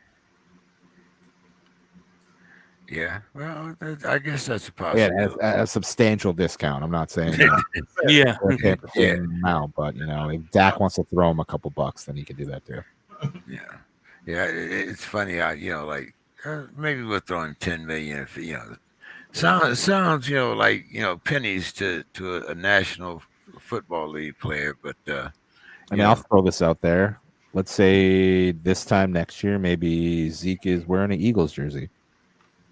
Okay, I like it. Okay, yeah, all right. Yeah, I don't know how Jerry would like that, but yeah, maybe. Yeah, that's how you send it back to the Cowboys. You go right into one of their rivals. Chris, Lazard is going to be the Packers' number one wide receiver on the depth chart. Playing in this final year of his contract, what do you think is the over/under for his receiving TDs? I said 8. Over. Yeah. Ooh, I mean, that's gonna be tough. I mean, he is the only weapon that they have right now, so it's no surprise on the depth chart because he walks in the room and there's pretty much crickets around other than Christian Watson. So we'll kind of see what's going to happen. But I mean, Aaron Rodgers is going to want to throw the ball, but we already hit on how much the Packers are going to rely on their run game this year, having, Aaron Jones and Quadzilla AJ Dillon. AJ Dillon, a lot of people are expecting a big year out of him. So I think it could be in the long run where the running backs end up having more touchdowns than the receivers this year. So I'll say he'll have more yards than touchdowns. So I'll go under. He might end up with 7 touchdowns. Mike. Well, he scored 8 touchdowns last year, and now he's the number 1 wide receiver for the Packers. I'm going to go an over, but it's not going to be much. It's going to be like 9 or 10. Right, 9 or 10. Yeah. I agree with Mike, 9 or 10. But if you're talking fantasy talk, I think it's a bounce back year for Robert Tonyan. I think both running backs get featured in the passing game a lot this year. Well, I'm gonna go. I'm glad the 3 of you guys are here because we're gonna talk fantasy. That's gonna be our last topic, and so I got all my fantasy gurus right here. Bill, Tyreek Speed will open the field for the Dolphins quarterback Tua, but will Teddy Bridgewater's arm be more viable in the long run? Now, I was never as high as some people were on Tua in the first place. Mm-hmm. That being said, I think he's gotten a little more criticism than what's fair. He's played under some very adverse conditions, including a coach who undercut him pretty much almost instantaneously. I mean, Flores always wanted a veteran. And when Tua didn't set the world on fire, his desire for a veteran eventually turned into a showdown between Chris Grier and he over Tua. And it was unfortunate to me because I really like both guys. I'm a big Flores fan and a big Grier fan. I'm sorry they couldn't make it work. But this is Tua's first chance to really have, one, an offensive-minded coach running the team. 2, someone who isn't looking to demote him. So he's, the first time in his time with Miami, he's going to be in a situation where someone wants him to succeed and has the tools to actually help him to succeed, right? An offensive-minded coach and they've added more weapons. So I think the team wants to give him at least one more year, and that's what they've done is they've built around him to give him that opportunity. I think Tua is going to play freer this year. He still has some limitations, quite frankly. I don't think he's going to set the world ablaze. But could he be a top 16, 15 quarterback? In both real NFL terms and fantasy, I think that's quite possible. I don't think he's going to be top 10, but top 15, 16, I think is in the cards. Chris, what's your thoughts on Tua and will Teddy Bridgewater eventually be the starter? I mean, I think you're pretty much in the same boat with both guys. Of course, Teddy has kind of the veteran presence about him, but you're not getting much of a boost if you're putting Teddy in over Tua. At this point, a couple of months ago, I floated out the idea that the Dolphins should have got Jimmy Garoppolo.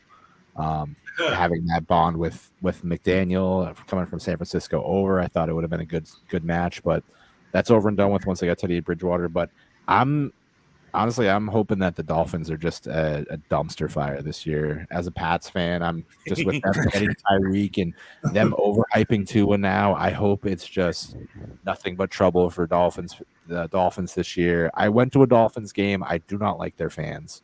Their fans are just assholes. I don't know if any Dolphins fans are here, but you're assholes. Literally, I watched this old dude. It was Christmas time. I went to the Pats Dolphins game, and he sat there.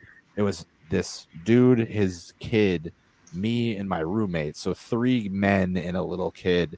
And I think the Dolphins scored a touchdown or something. And the guy comes in, he starts yelling in the little kid's face about the Dolphins being better than the Patriots. I'm like, what are you doing, dude? There's 3 men. Like, if you want to say something, you say it to the men, not the 7-year-old kid who might not be at his first game. Like, what are you doing? The Dolphins fans have rubbed me the wrong way. So I just hope they're a dumpster fire this year. I hope Tyreek hates by week 5. He doesn't have a touchdown. He's just Tua's underthrowing him constantly. We'll see. I mean, I like McDaniel. He seems like a cool dude, but I think I'm just hoping for bad things for the Dolphins this year. Well, Tell us how you really feel, Chris. I'm At the end. I'm doing a little preaching tonight. I'm over the faucets of hate. Yeah. Now I'm hating Dolphin fans, so I'm right there with you. That's ridiculous. Yeah, they're bad. Bill, rumor has it that Steelers quarterback Travinsky is struggling. Should they get in the Jimmy G sweepstakes or should they ride with Kenny? What's your thoughts about the Steelers So, season? two things. James, you've been a fan of the Steelers for a long time. I've been a fan of the Steelers for a long time. When have you known them to suddenly panic and overspend on a free agent quarterback? Because I'm thinking really hard, and I can't name a single time in the 51 years that I've been watching. So I don't know about you, but I think that's a practically nil-sum argument to me. Yeah. If they were going to sign a veteran free agent, it was going to be a low-price veteran free agent anyway. And I don't think Jimmy G's quite ready to be low-priced unless things have really changed for him. I think he still wants to start, and I think he still wants starter money. And I don't think the Steelers want to give him starter money, and I don't think the Steelers really want him to start, quite frankly. I think they want to see what they have in Mitchell Trubisky. And if he really, really stinks, at some point they'll move on to Kenny Pickett. Yeah. But as much as it pains me to say it, this is really probably a rebuilding year. I know they don't want to admit it because what team does, except maybe Seattle. Looks like they may have to admit it soon. But most teams are loath to admit that they're rebuilding, particularly a team that's used to winning like the Steelers. I frankly think they should set aside their pride and just go ahead and embrace rebuilding. They probably won't because they don't seem to do that, but they're at the end of one talent cycle and beginning another one. And that's a good time to just go ahead and stink, in my mind. But they won't. Pride or whatever it is will permit them doing what they probably should do and just ride the elevator to the bottom to go back up again. I just think they go with who they have. And if they do add somebody, it's somebody cheap and it's not someone they see as a starter, but someone they see as like a mentor. Because if they add somebody, that's who it is they're adding, in my mind. Okay. You're going to have to bear with me on this last name here, but Chris, they were talking, Pro Football Focus had ranked defensive lineman Devin, is it Godchow? Godchow. Godchow. And the Patriots decided to play him. To pay him, I'm sorry. What's your thoughts on the re-signing of Godchow and what are you looking for in the Patriots in this preseason? Yeah, so I mean, I honestly like the signing. He came over from the Dolphins last year. I think he's been a good interior lineman for them. I think it's one of those things that the Patriots have been missing since they had Vince Wilfork. They've kind of cycled through a lot of interior linemen looking for that nose tackle if they want to do 3-4, just those interior run stoppers. Godchow showed he can be that guy. So they're rewarding him. So hopefully he can, build on what he showed last year and, continue to show improvement. So I didn't mind them throwing some money at him because I've already talked about enough about how they need to address the defense this year. So them giving some money to Devin Godchow, I'm happy with that. It wasn't even like wasn't breaking the bank. He didn't set a record, anything like that. It was I think he got $20 million for 2 years. It wasn't outrageous. Yeah, so it was a reasonable deal for a player of his caliber. So I'm fine with that. But again, if we're talking Dolphins guys, I mean Devontae Parker had a great training camp today. Him and Mac have been showing that connection. I'm big on Devontae Parker this year. We already talked enough about Kendrick Bourne. I'm now just giving some love to Devontae Parker now. So I think the Patriots are going to be sneaky offensive this year. Ramondre Stevenson came in. He's about 10 pounds or 7 or 10 pounds underweight than he was last year. So he's looking thin. So they're going to have a nice 1-2 punch with him and Damian Harris. So I'm excited for what the Celtics got building here. or what am I talking about? The Patriots. What am I talking about? Oh man, see, yeah. All right, the trade officially just went through. No. KD is now Celtic. No. No. Well, wait, let me hit on something real quick. I don't know if we're gonna talk about it. They took that addendum out of Kyler's contract. That just came out. Yes, that's true. Yeah, the Cardinals took that addendum where he has to watch film at least 4 hours a week. 4 hours a week. They decided it caused too much controversy that they pulled it out of the contract. Stupid, anyways. Yeah. Well, I mean, come on. Anytime something leaks from the NFL, there's a reason for it. So they might have pulled it out, but I'm sure that there was a word. Well, Kyler, we got like you do that, that disobedient kid. Like you're gonna have to take a time out and read that book every night. Well, also when you pay your quarterback $230 million, and he also is a professional gamer on the side, you might hope that he's watching film. Well, we'll see. We'll see what Kyler says. He says he's going to watch film, but we'll see if the performance on the field will indicate whether he's watching film or not. Exactly. And his in between press conference today. But when you look at his progression, I mean, it would seem like he has to be watching something. Oh, I'm certain. Exactly. Right. Yeah. I mean, of course, if you're in the NFL, you're watching film, but for the fact that the Cardinals wanted to sneak an addendum like that into the contract, they obviously have some sort of inklings that, hey, him watching film or him dedicating himself to film study isn't there, and we need to do something to kind of reinforce this for him. Unfortunately, they shined a huge light on it in the media, and now they have to take that out. So in the end, Kyler wins again against the Cardinals. So he just keeps giving the Cardinals L's right now. Yeah, he does. Big Ben didn't give a damn about how much they talked about him. I mean, what the hell, So what can you say? I don't think Big Ben cared about want much. to hear what people were saying, in all honesty, because it wasn't nice. We don't want to go down that road. Mike, NFL reporter Stacey Dale said that there's a different level of edge, intensity, and determination in the coach training camp. What's going on, man? Yeah, I think a lot. Die? Yeah, I do. I really do. I think after you get your ass kicked by the Jacksonville Jaguars, a team that not only had the first pick of the draft one year, but the following year they have the first pick of the draft. I mean, some sorry-ass team like Jacksonville, when you need to go and win and go to the playoffs, you better damn well get your head straight. And I think that loss really sparked something in them, and it should. So, yeah, I can definitely see this, especially now that you have Matt Ryan at the helm, and you're not like going, okay, what is this crazy son of a bitch Carson Wentz throwing to, and why is he shoveling off passes, and who is this guy? Matt Ryan, very cool, collective, hitting targets. Yeah, Matty Ice, and yeah, it's just it's a whole new level now. So I'm 100% agree to this situation that she talked about, and hopefully that carries through for the rest of the season. All right, guys, let's talk a little fantasy football. Some tips from you guys, Mike, the guru, and Bill. I guess the prime minister of fantasy football. Chris, I don't know how deep you are in this. I don't know. I was waiting to see what title I would get. I'm excited. Yeah. I played football for many years, James. Oh, okay. What title can you bestow upon me?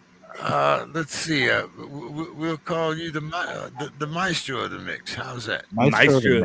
All right. I think I can carry that across a few different fields too. I like that. Yes. Okay. All right. Yeah. We can include that when we talk about the Celtics next time also.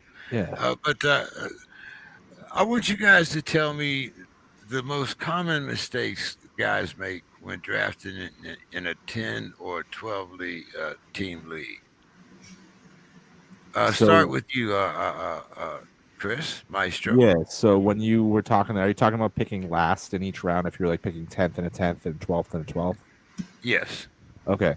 So I think one of the things you definitely want to do ahead of time is you want to be mocking drafts. Like you want to know kind of where players are going to be falling, because when you're picking either at the beginning or the end of a snake draft where you have back-to-back picks, you have that huge gap before guys are going to be coming back around. So you kind of want to know where certain guys are going to be falling, so that way you can strategize a little bit. because one of the common mistakes you're going to make if you're drafting at the back end of the draft and have that back-to-back pick is you're definitely going to be reaching for guys. You're going to be like, oh, that guy's not going to be there in 15 picks. I got to take him now. So you got to definitely do some mocks, know where guys are falling, and then kind of have your board set for where you're picking. So that way you're not going to be reaching for certain guys. You're comfortable where you're picking certain players. You know, okay, I'm going to get my quarterback and my certain guy with this back-to-back pick. You know, I'm not a huge fan. I like to end up in the middle of the draft if I can in some way, but it's always tough picking at the end of the draft. But that's one thing to do is definitely mock, have a plan, and don't overreach for guys. Mike, what if you're picking 10 in a 12 league? Well, if you're picking 10 in a 12 league, Yeah. So what you really want to do is always have a backup plan. You never want to just put your sights on one or two players, because if you have your sights on one or two players and someone picks 7th your guy and then 8th your guy, or 8th your guy and then 9th your guy, now you have the 0 guys that you have queued up, you're going to freak out. You're going to panic because there went your 2 guys. So always have 4 or 5 guys in a queue, and make sure that if those guys get picked, then you always have plenty of players that you can take from. Then what you want to do with that pick is now you're going to pick, like, what is it, 12th or 13th? Then you're going to say, okay, who do I want to match up? If you pick a running back, do you want to go running back again? Do you want to go running back wide receiver? How do you want to plan this attack? So always have a plan in mind. Once you make that first pick, who's going to be that mirror pick? Is it going to be someone that you want as a top receiver, or do you want 2 running backs in a row? So always just plan. Bill, give us the final thought here on picking last in a 10-team league or number 10 in a 12-team league. What's the strategy? One thing that I think some people do is they undervalue floor and overvalue ceiling.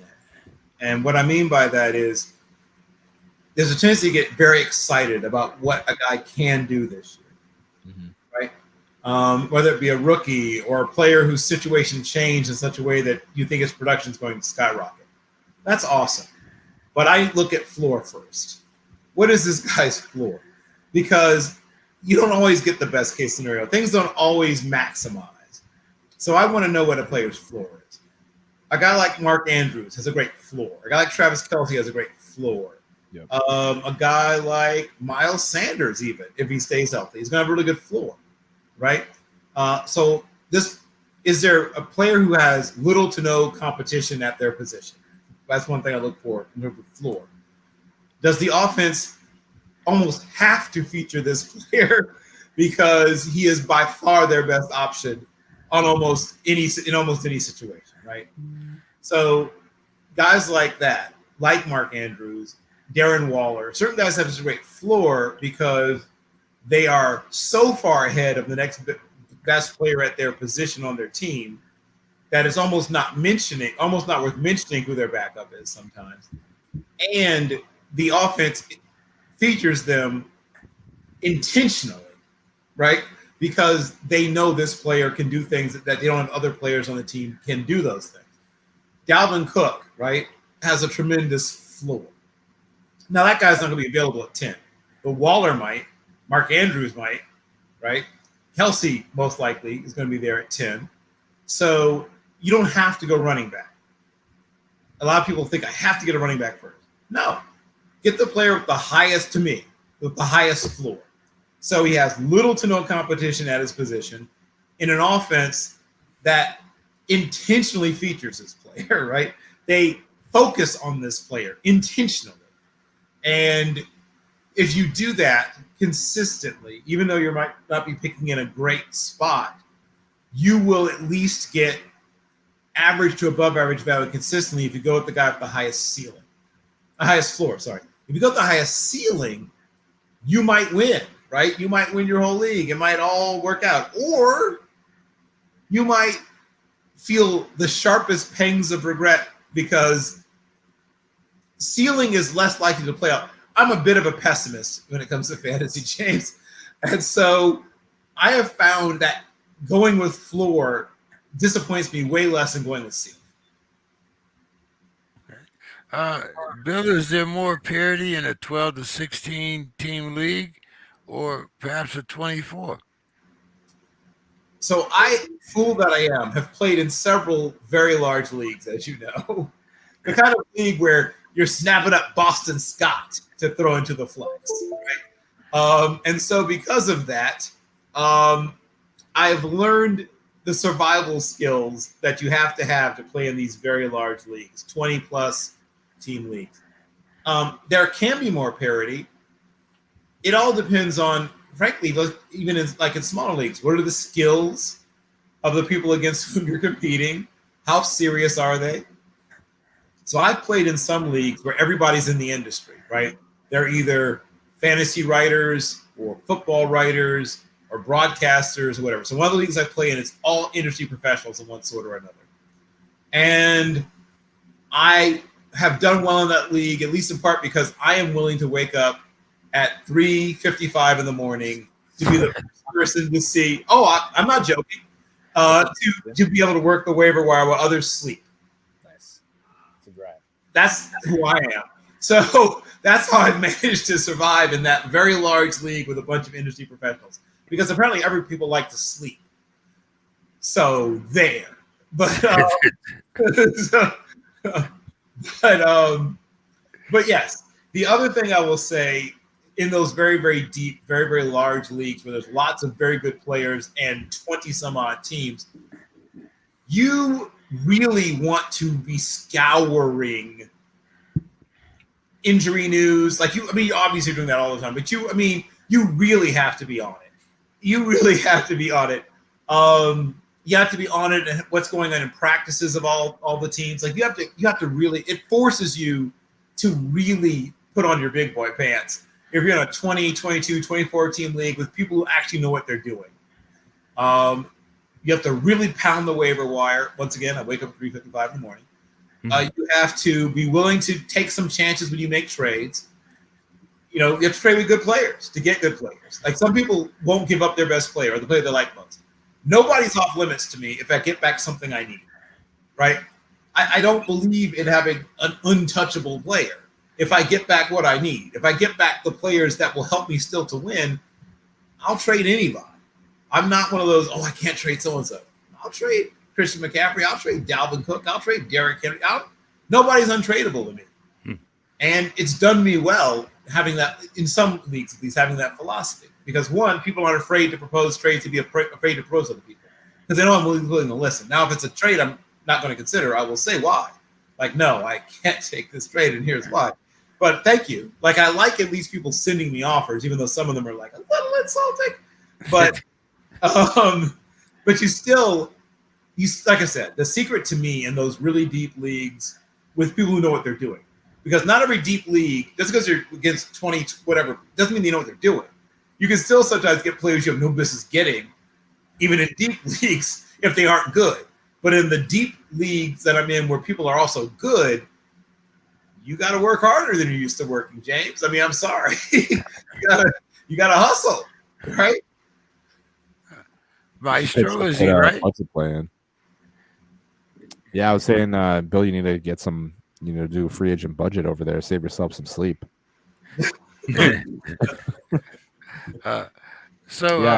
Those leagues are so deep. Like Bill said, you gotta grind. I'm in a pretty deep baseball league, and you gotta know prospects. We have five prospect spots, so you just sit guys that are in the minors in there. So you gotta scour, make sure you're getting the best.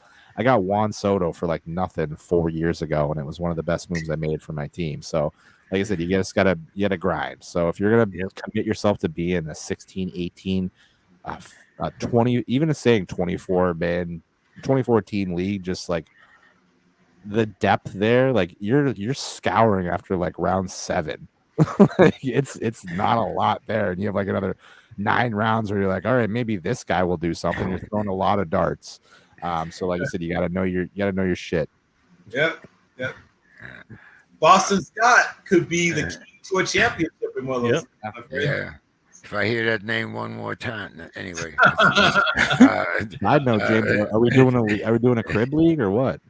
Hey man, I'm down with it. You're the commish. You run it. You say All it. right, I'm in. Yeah. I'll start sending out. What do you want? Standard PPR? Yeah, we can chop it up. We can figure it out, but we'll get all the boys on. But yeah, I'm down for a PPR league for sure. All right, cool. We'll think What's about one more league to Mike? Yeah, Yeah. Mr. 101. Yep. So, Mike, is there more parity in the deeper leagues? Oh, absolutely. The more teams that you get, and it's one of the things that we see, especially, I mean, we've seen in the pros as well, where you add team after team. That's why they stop after a while, because it gets to be where it gets just completely vanilla. And with this situation, the more teams you add, the more spread out you're going to be, the more parity it's going to have. So at 100%, more teams, more parity. All right, guys. I'm going to ask you a few personal questions here before I ask you guys for your tips. Now, we just talked about the addition of Julio Jones. Well, I had Russell Gage. Now, do I keep Russell or do I exchange him for Julio? Well, I'm sure there's going to be a bunch of people that are going to be jumping on Julio if he's even available in your league. If he's not available, then I definitely still stick with Gage. He was, getting some looks late in the year, and like Bill hit on earlier, you'd like to see some of these younger receivers in Tampa Bay get that shine. And Julio is often injured, so I think there's a lot leaning towards keeping Gage and not making that bid for Julio if he's available. Thoughts, Bill? Well, yeah. If you did have Julio, it'd be a great time to sell it. Actually, Yeah. I love when a player I have is overhyped, right? Because I'm shopping that dude. That's a great sell opportunity to me. I think Russell Gage is still going to give you decent production, and as was mentioned, players who have become somewhat injury prone don't usually stop in their early or to mid 30s because with injuries. Like, rarely does a guy who's being nicked up in his late 20s and early 30s suddenly at 33 become healthy. So you probably are getting 13 games out of Julio anyway. So at least in 3 or 4 games this season, he won't be in the lineup. That's my assumption. Mike? I think Gage is the starter on this team. Julio is not. Julio, even before he got injured while playing in Tennessee, didn't really look like much. I think his career is coming to an end. If this isn't his last season, I'd be very surprised. So Julio Jones is much more of a 3 wide receiver, maybe even a 4, especially when Chris Godwin comes back. One thing too to consider with Julio, now that I'm thinking about, is maybe he embraces TB12 and tries to little plyometric, stay a little bit more healthier this year. Something to factor in with Julio. He might have his least injury-prone year this year, possibly with the little TB12 method. That would be really interesting to actually see that throwing it out there. Yeah, you never know. Everybody's going to be on that diet in like 10 seconds, if that's the case. We saw today, because it was like the anniversary of Max Kellerman saying Tom Brady's going to fall off a cliff. Yes. I guess it was like 6 years ago. And Brady messaged him back on Twitter. It was like something about Max, but also plugged his swimwear line. Nice. Oh, man. Speaking of viable receivers, it seems to be a big fall off on Van Jefferson and Lazard. I've seen them available very deep, but like I said, Lazard. Do you? What kind of fantasy faith do you have in Lazard's performance? We talked about how many touchdowns. I think Devontae had 10, and when Rodgers was throwing to him, and I believe Tyreek Hill had 9. Are we going to put Lazard in that type of fantasy territory, Chris? I mean, he's definitely an or interesting name or this Van year. Jefferson as a sleeper. Yeah, so I think they're both interesting candidates. So we've hit on Lazard.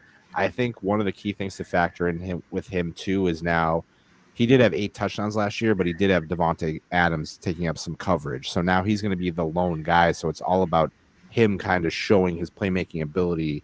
So that's why I kind of went under the 8 touchdowns. I don't know if he's going to be able to be that guy that creates the separation, gets in the end zone. We already talked enough about the Packers run game. So I could see him, sliding a little bit down boards, even though he's going to be the number one receiver in Green Bay. Van Jefferson, I mean, it's interesting with him because he was definitely a guy that was a waiver wire addition last year. You still have Cooper Kupp on the team. Of course, now Robert Woods is out of the mix. So, Van Jefferson might be a guy to grab late because he might be able to, be that second or third option for Rams offense, depending on how injuries shake out. What do you think, Bill? Yeah, I have a little more faith in Lazard. And actually, separation isn't his game anyway. He's a big-bodied guy. He doesn't know he needs separation, at least not separation on the horizontal plane. He has long arms, big hands. He's a big guy. He's almost 6'5". He has 35 and a quarter inch arms and 10 and a half inch hands, and has a 35 and a half inch vertical. So he can go up over people. So that's where his separation is going to be. Maybe not on the horizontal plane, but maybe on the vertical plane. And for those who've watched Aaron Charles Rodgers, guys don't have to be open. I mean, I've seen him fit balls in places where I didn't think it was possible to fit a football. So I think he as I picked him to go over, I think I'm still riding with him to have a good solid year. Not set the world on fire, but yeah, 9 touchdowns, 900 and something, or maybe it's not 980 to 1160, somewhere in that range in yardage. Like I said, 9 TDs, a solid season. And one of the young guys will emerge. Like I said, Tanyan's going to have a good year. I think Tanyan's going to have about an 800-yard season. I think both the running backs break the 600-yard receiving mark. So they're going to spread it around out there. And Mr. Van Jefferson? Well, he's going to be on a team that's going to run the football a lot, which I don't think is news to anybody. And as I mentioned earlier, they've got little Cooper Kupp. He has a chance to win, the number 2 spot. So if you're looking at number 2 receivers, I still think he'd have a solid chance to win that number 2 spot. And if so, he could give you solid number 2 receiver production. Yeah, I think Van Jefferson had 6 touchdowns last year. I think it was. But Mike, what's your thoughts on Van Jefferson and the possibilities of Lazard? I mean, I do like Lazard. He's always been sort of the second receiver on the team, but they have a lot. It used to just be Devontae Adams and sometimes Adam Lazard and maybe sometimes Marquise Valdez-Scantling. But now there's just a slew of receivers on this team. Randall Cobb, Christian Watson, Alan Lazard, Amari Rogers. I mean, all of these guys have some kind of chance to be something in this offense. I do like Lazard to lead the group. As I said, I think possibly I'm going to go over with the 10, maybe 9. I like 9 a little bit more than 10 because I think it would be really difficult for him to hit double digits. But Van Jefferson has a great shot. He's put up some very good stats, especially without Odell Beckham Jr. If Odell Beckham Jr. comes in, then Van Jefferson becomes probably the number 4 wide receiver behind Cooper Kupp, Allen Robinson, and Odell Beckham Jr. And Odell Beckham Jr. running more of the 5, 6, 7, 8, 9 routes, which Jefferson runs the 7, 8, 9, then it's going to really cut into that those targets. So we'll see what happens with Odell Beckham Jr. If he's not on the team starting week 1. I'm really liking Van Jefferson. And let's see, there was one more guy I wanted to ask you about. Chris, your running back, Stevenson. What's his fantasy value? So I like Ramondre Stevenson. I'm targeting him late in drafts if possible. Like I already mentioned, he came into camp already about 7 to 10 pounds slimmer than he is, and he's going to be that the power back to Damian Harris. This, of course, the Patriots love to run the ball.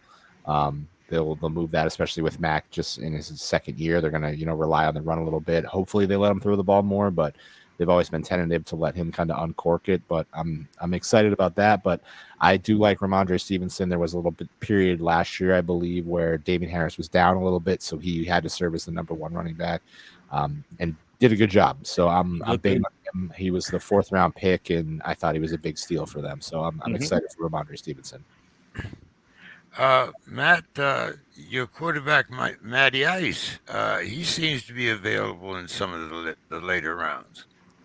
Yeah, which is interesting is so Carson Wentz finished as the QB 14 last year, and Matt Ryan is going anywhere between like QB 17 to like 18 or 19, and I'm confused by how Matt Ryan, being a better quarterback than Carson Wentz, is now projected to be a lower starter than Carson Wentz. So I think that's if he's falling in between anything after 15 QB 15, he's an automatic draft for me, especially in 2 QB leagues. So yeah, I don't think that he's getting a fair shake with being such a low ADP. Bill, Fields, Hurts, or Goff? You said Fields? Yeah. Fields. Justin Fields. Fields heard of go. And this is in a what kind of league? Fantasy PPR. PPR. Okay, PPR.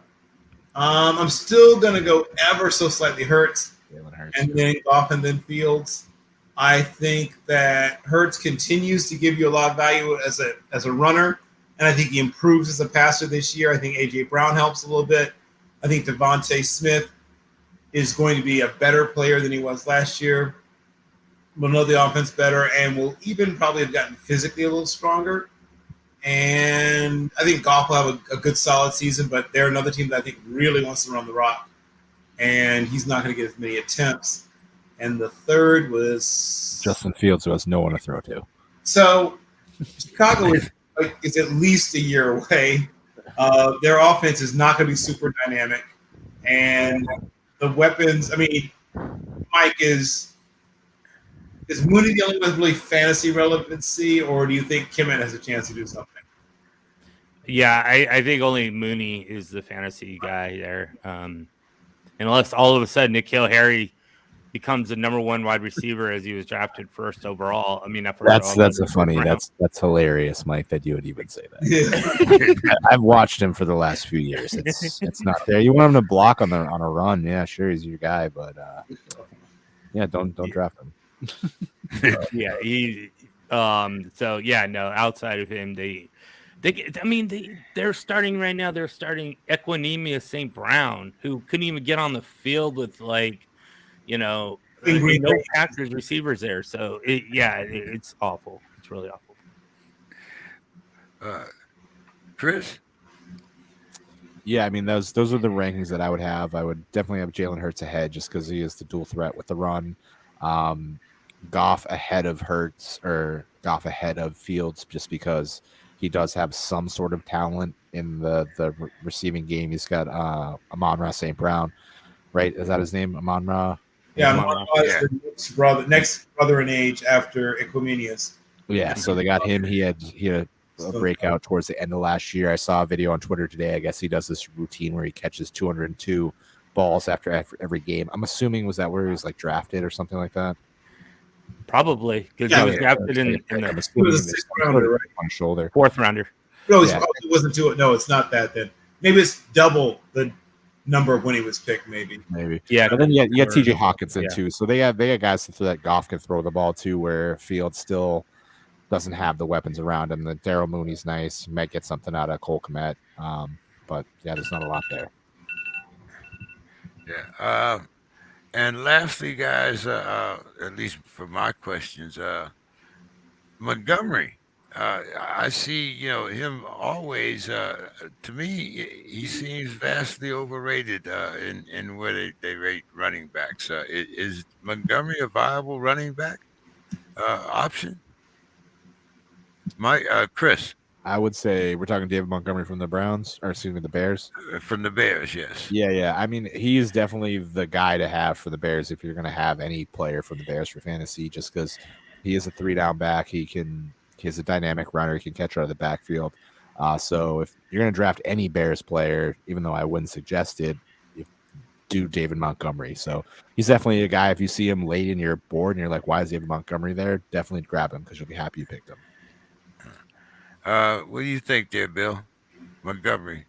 Yeah, in a redraft league in Montgomery, in a dynasty league, it's Khalil Herbert. In my mind, it is. I think Herbert at some point, maybe not immediately, but barring injury, Herbert is a lot of the same things that Montgomery is, but faster, right? Because Herbert's a 4.47 guy, and Montgomery I think was 4.61 or 4.62 or something. Yeah, he's a really good, solid, medium running back in a lot of ways. He's going to get you 3.7, 3.8, 4.2, 4.4, that kind of thing. But he just can't break long runs, right? He gives you everything else. Catches the ball well. He's tough as nails. Picks up blitzes. Tough between the tackles. Can do a little bit on the outside, but just not a guy who's going to break long runs. So in a redraft league, because he's going to get more touches than Khalil Herbert, it makes sense to get him. In a dynasty league, I'm suggesting Khalil Herbert. Mike. Depending on where, I don't mind him at the end of the RB2 range, anywhere between RB20 and 24, which is usually what they call the dead zone for the running backs. In that dead zone, he's probably my top tier guy or my number one guy. But anything before RB20, I'm not touching him. He just doesn't score enough touchdowns. He doesn't catch enough passes. And he's a very capable receiver out of the backfield. They just don't use him that way. Maybe they will now. I don't know with Justin Fields and a lot of receivers that they have there. Maybe they will target him. And if that's the case, like he did 2 years ago, where he finishes an RB4 overall, then you can get a lot of return on value. So if you believe as an owner that David Montgomery is going to be catching a lot of passes, then go after him at RB20 because he can give you RB4 production. I lied because there's one more guy I want to ask you about.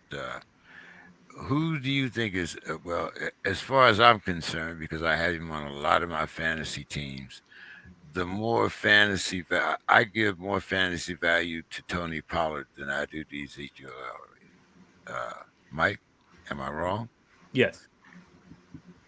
I don't. Ezekiel Elliott will outscore Tony Pollard, but it's not like ludicrous wrong. It's closer than probably what a lot of people think. I would say that Ezekiel Elliott's like a 1A and Tony Pollard's like a 1C. It's not going to be like an A.J. Dillon, Aaron Jones kind of combination or a Kareem Hunt, Nick Chubb combination. Those are like 1A and 1B. I think it's going to be a step below that, but he still has fantasy value. So if you do get Ezekiel Elliott, absolutely go after Tony Pollard, especially if you're looking at handcuffs. He should be the first handcuff off the board. Or Alexander Madison, but either way, Madison with Dalvin Cook, but those guys are two top handcuffs for sure. Yeah, absolutely, 100%. So there's a lot of value there with Pollard. Chris? Yeah, I'm agreeing with Mike. It's definitely going to be Zeke's the guy out the gate. But if you are drafting Zeke, make sure you're nabbing Pollard. Same thing if you're grabbing Dalvin Cook, make sure you're grabbing Alexander Madison. The two top handcuffs that you can have in the league this year. So definitely, if you're grabbing one, make sure you got both of them. This is the strategy for this year for sure. Bill? Yes. For those guys that might be new to fantasy, what are handcuffs? Sure. So when you are in a situation where you have a high-value running back, whether it be a couple of years ago, Saquon Barkley, you might grab the kid from Clemson, Wilt Gallman. You might grab Gallman, right? Wayne Gallman, so that if and when he gets injured, you have that guy. Grabbing Jeremy McNichols if you also have Derrick Henry. Grabbing Alexander Madison, who gets mentioned a lot, if you have Dalvin Cook. And that's a really good 1-2 punch because Madison, even as a backup, is a pretty fancy productive back. And, of course, the best possible situation is Green Bay, right? If you're able to add to your team both Aaron Jones and the aforementioned Quadzilla, as he's referred to affectionately by people who watched him at Boston College and now in the pros. So it's getting that running back, and it's almost always versus running backs. You don't hear people say about receivers or tight ends or whatever, but that bell cow running back and then having his backup, because if something happens to him, even though it might be a drop-off in talent and production, it's still a team that believes so strongly in running the ball that it makes sense to add whatever running back who's likely to get the bulk of the touches.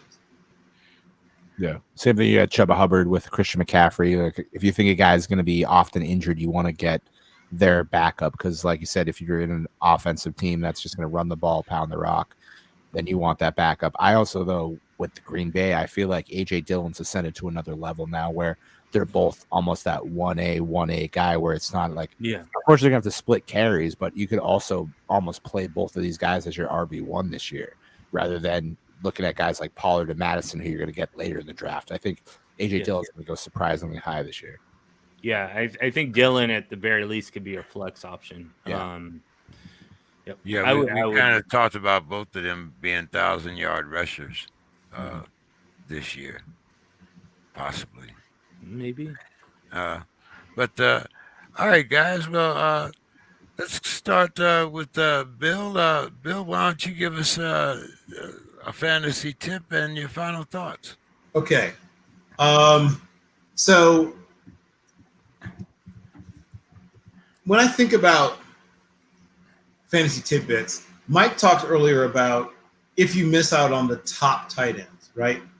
And now what do? Well, one is you wait. Don't push it, don't rush it, don't force it. So you wait now for some of those guys that maybe not everybody's talking about, not everybody loves, but they are at least on teams where the tight end, this person's the tight end 1, where the tight end gets the ball a fair amount, or if they are a team that does play about a fair amount with 2 tight ends, then their other tight end still sees the ball a fair amount, right? And so some of the guys that I think are worth mentioning as a possible, like Gerald Everett, right? Gerald Everett is on a team where the tight end gets the ball a fair amount, or will likely to get the ball a fair amount, and they don't really have beyond, their starting wide receivers. Their running backs don't get thrown the ball a tremendous amount in their offense, and beyond those top 2 wide receivers, they're just kind of, guys.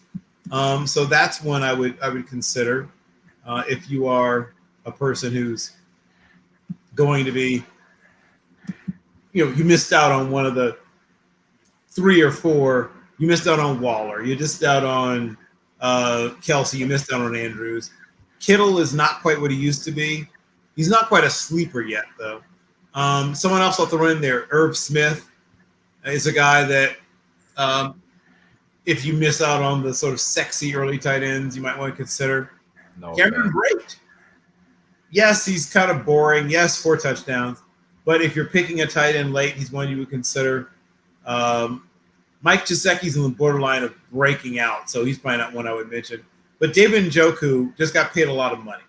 He's never really done anything before in his career, quite frankly. But if he's going to do something, now is going to be the time. So I think that if he's like, this is his best opportunity. They clearly have decided that he's, in their minds, he's a tight end worth featuring, whether you or I agree or not. And I'll give you one last one. New England Patriots love tight ends. And when they got Hunter Henry, I believe that they wanted to do more with him previously, and they weren't able to, right? He's another guy who's had a tendency to get nagging injuries, so that's the one sort of dampener there. But assuming Hunter Henry is healthy-ish, I could see him being a top 12 to 14, and maybe slightly higher, depending on what things happen. But I could see him being a top 12 to 14 fantasy tight end you could get in the last couple of rounds of the draft. And my final thoughts are not sports related. I live in Chicago, as many of you know. And Chicago, 103 years ago, 103 years ago, and then 103 and 2 days ago, I guess. One of the largest urban examples of racial violence in our nation's history took place here during that, what they call the Red Summer of 1919. And there's an excellent book called In the Laps of the Gods that I'm reading about the Red Summer of 1919. It's when people talk about, we don't want to teach about certain things, blah, blah, blah. And when I talk to people about the Red Summer of 1919, I realize that we've done a terrible job of teaching people about this country's racial history. A summer in which, black World War I veterans were being pulled off of trains and lynched while still in uniform.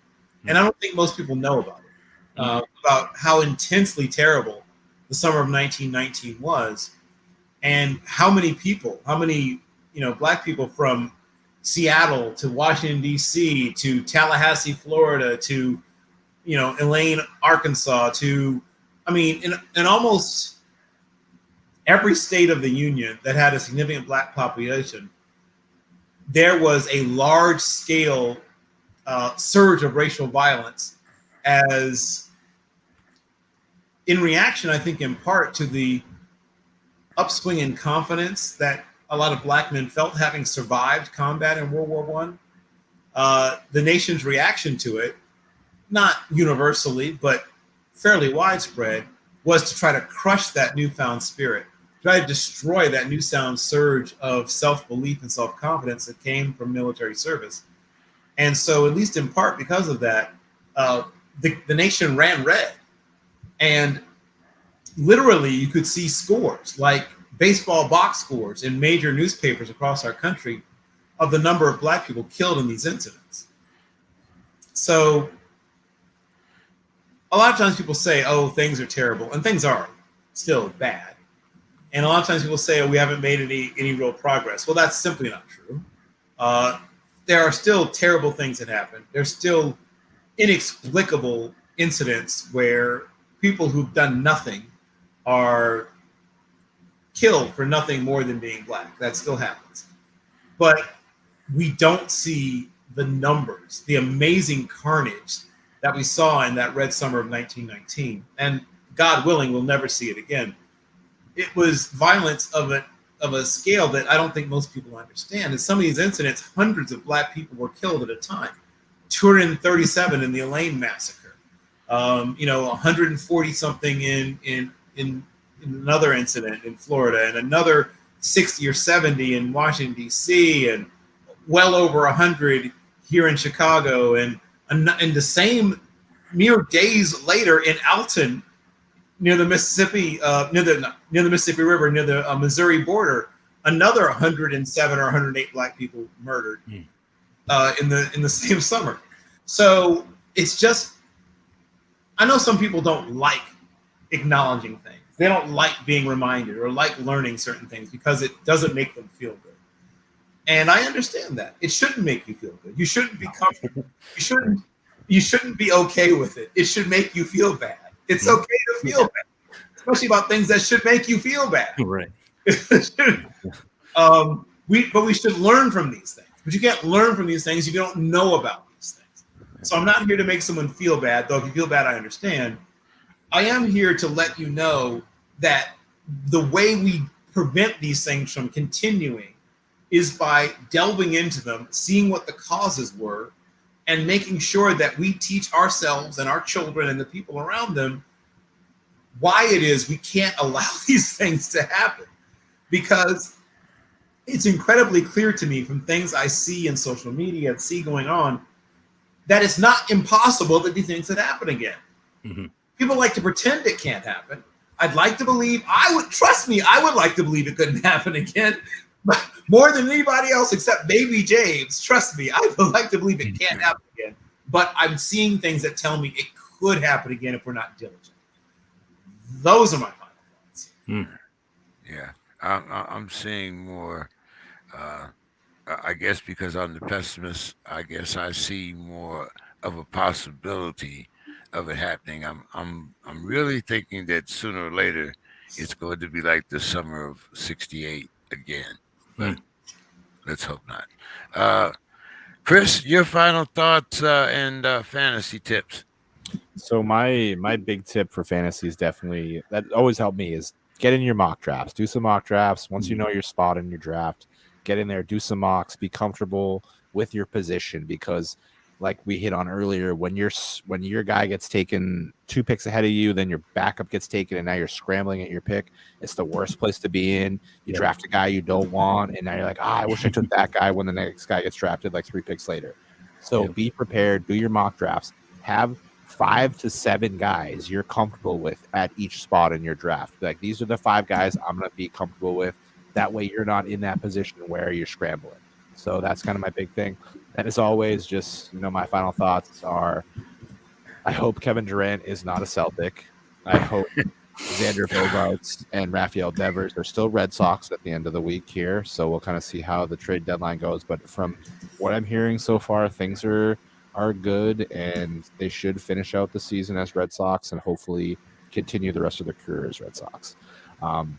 Hey, Chris, what'd you think about the Yankees picking up Benvenuti? You mean Benintendi? Benintendi, yeah. Yeah, I hate it because I love him. He was one of my guys.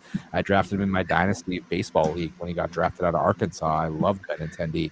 And just seeing him riding in that golf cart in Yankee Stadium just didn't feel right. It just didn't feel right. I didn't want to see it. And then I just saw the highlight of him fielding a ball. He's clean shaven. I'm like, who is this guy? This is not the guy that I know as Anthony Benintendi. But I can't blame the Yankees because, they're actually making moves. They're playing well. Judge hit another home run today. Everyone watch Aaron Judge this year. He's definitely the guy to watch. I kind of feel that Maguire-Sosa vibe a little bit with him, even though the records have been set. But even seeing him possibly achieve 62 would just be a feat to see. It's not something you see, especially post PED, HGH, whatever era we're in now. And then lastly, of course, you can check out my podcast, Just a Bit Inside Podcast, wherever you get your podcasts. Follow me on Twitter and Instagram at A Bit Inside Pod or at CKendrick86. Also, some new things in the work, boys. I'm trying to build the network. I'll elaborate more as we get that network built. Cool. All right. Yeah. Chris, what day is your podcast? So it came out last Thursday. So right now I'm working on Thursdays or every other Thursday, every 2 weeks. And I got my podcast kind of shifted. I'm doing a lot more interviews with this one. Then I'm trying to collaborate with one of my friends now to do another podcast where it's going to be topics and things like that. And, networking, building that brand. There you go. Mike, take us home. Fantasy tips and final thoughts. So my fantasy tip is don't worry about bye weeks. There's so many owners out there that are going to pass up good players just because he's on a bye week with somebody else. Don't do that. The only time I would ever recommend that you look at bye weeks is if you're only going 2 per position. If you're drafting 2 defenses or 2 kickers, then yes, you want to look at bye weeks. But for the most part, I only draft 1 kicker. And that's only really what you should draft anyways, because by the time bye weeks come around or whatever, and you need that kicker to fill in, someone on your team's probably going to get injured or hurt or out for the season or plays like crap, and you're going to dump them anyways. So dump them for that kicker and don't waste a roster spot drafting a second kicker. So, or a second defense for that matter, or a third quarterback, or even a second quarterback. I don't even get that. And that's not necessarily unfathomable either. Is only going with 1 quarterback, and then filling up, running backs and wide receivers, and then getting someone, especially in 1 quarterback leagues, getting a quarterback later that wasn't drafted, but surprises. Derek Carr last year in my 10-team league didn't get drafted, and he, boom, it happens every single season.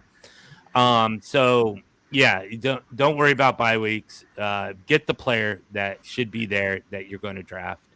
And then my final thought is I'm going to piggyback a little bit off Chris and go with the Giants, but I'm going to go in a different direction. Blow it up. Get rid of all of them. All of them. They all need to go. This team sucks. I hate this team. It's a hate-love relationship right now. Blow them up. Get rid of them. I don't want to see them. They suck. That's my final thought for the Giants. Hey guys, as always, great show, man, and I hope to see everybody next week. Hopefully, Demetrius will be back.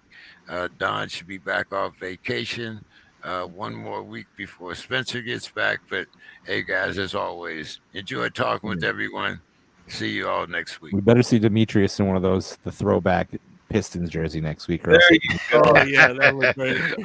Hey, Bing, baby. I'm sure you'll have one on. Was it Cornbread and Kool-Aid? His podcast. Yeah, I'm sure Cornbread and you'll Kool-Aid. have one for that. So and hey guys, I'll send everybody invitations to the league. Hell yeah. Whenever, no rush, James. I'm just throwing it out there. No rush. Hey, well, we got what at least another month or so anyway. So you know. So, but 10 or 12 team. I don't know. Whatever the Crib Society, Right. you know all the connections. Exactly. Reach out. Start with 10. If we can get 12, that'd be great. Yeah. All right, guys. I'll talk to you later. You have a great weekend. All right, take care, everyone. Bye. Always a pleasure. All right. Hope to see you Monday, Bill. Yep. See you Monday. Yep. Let's see.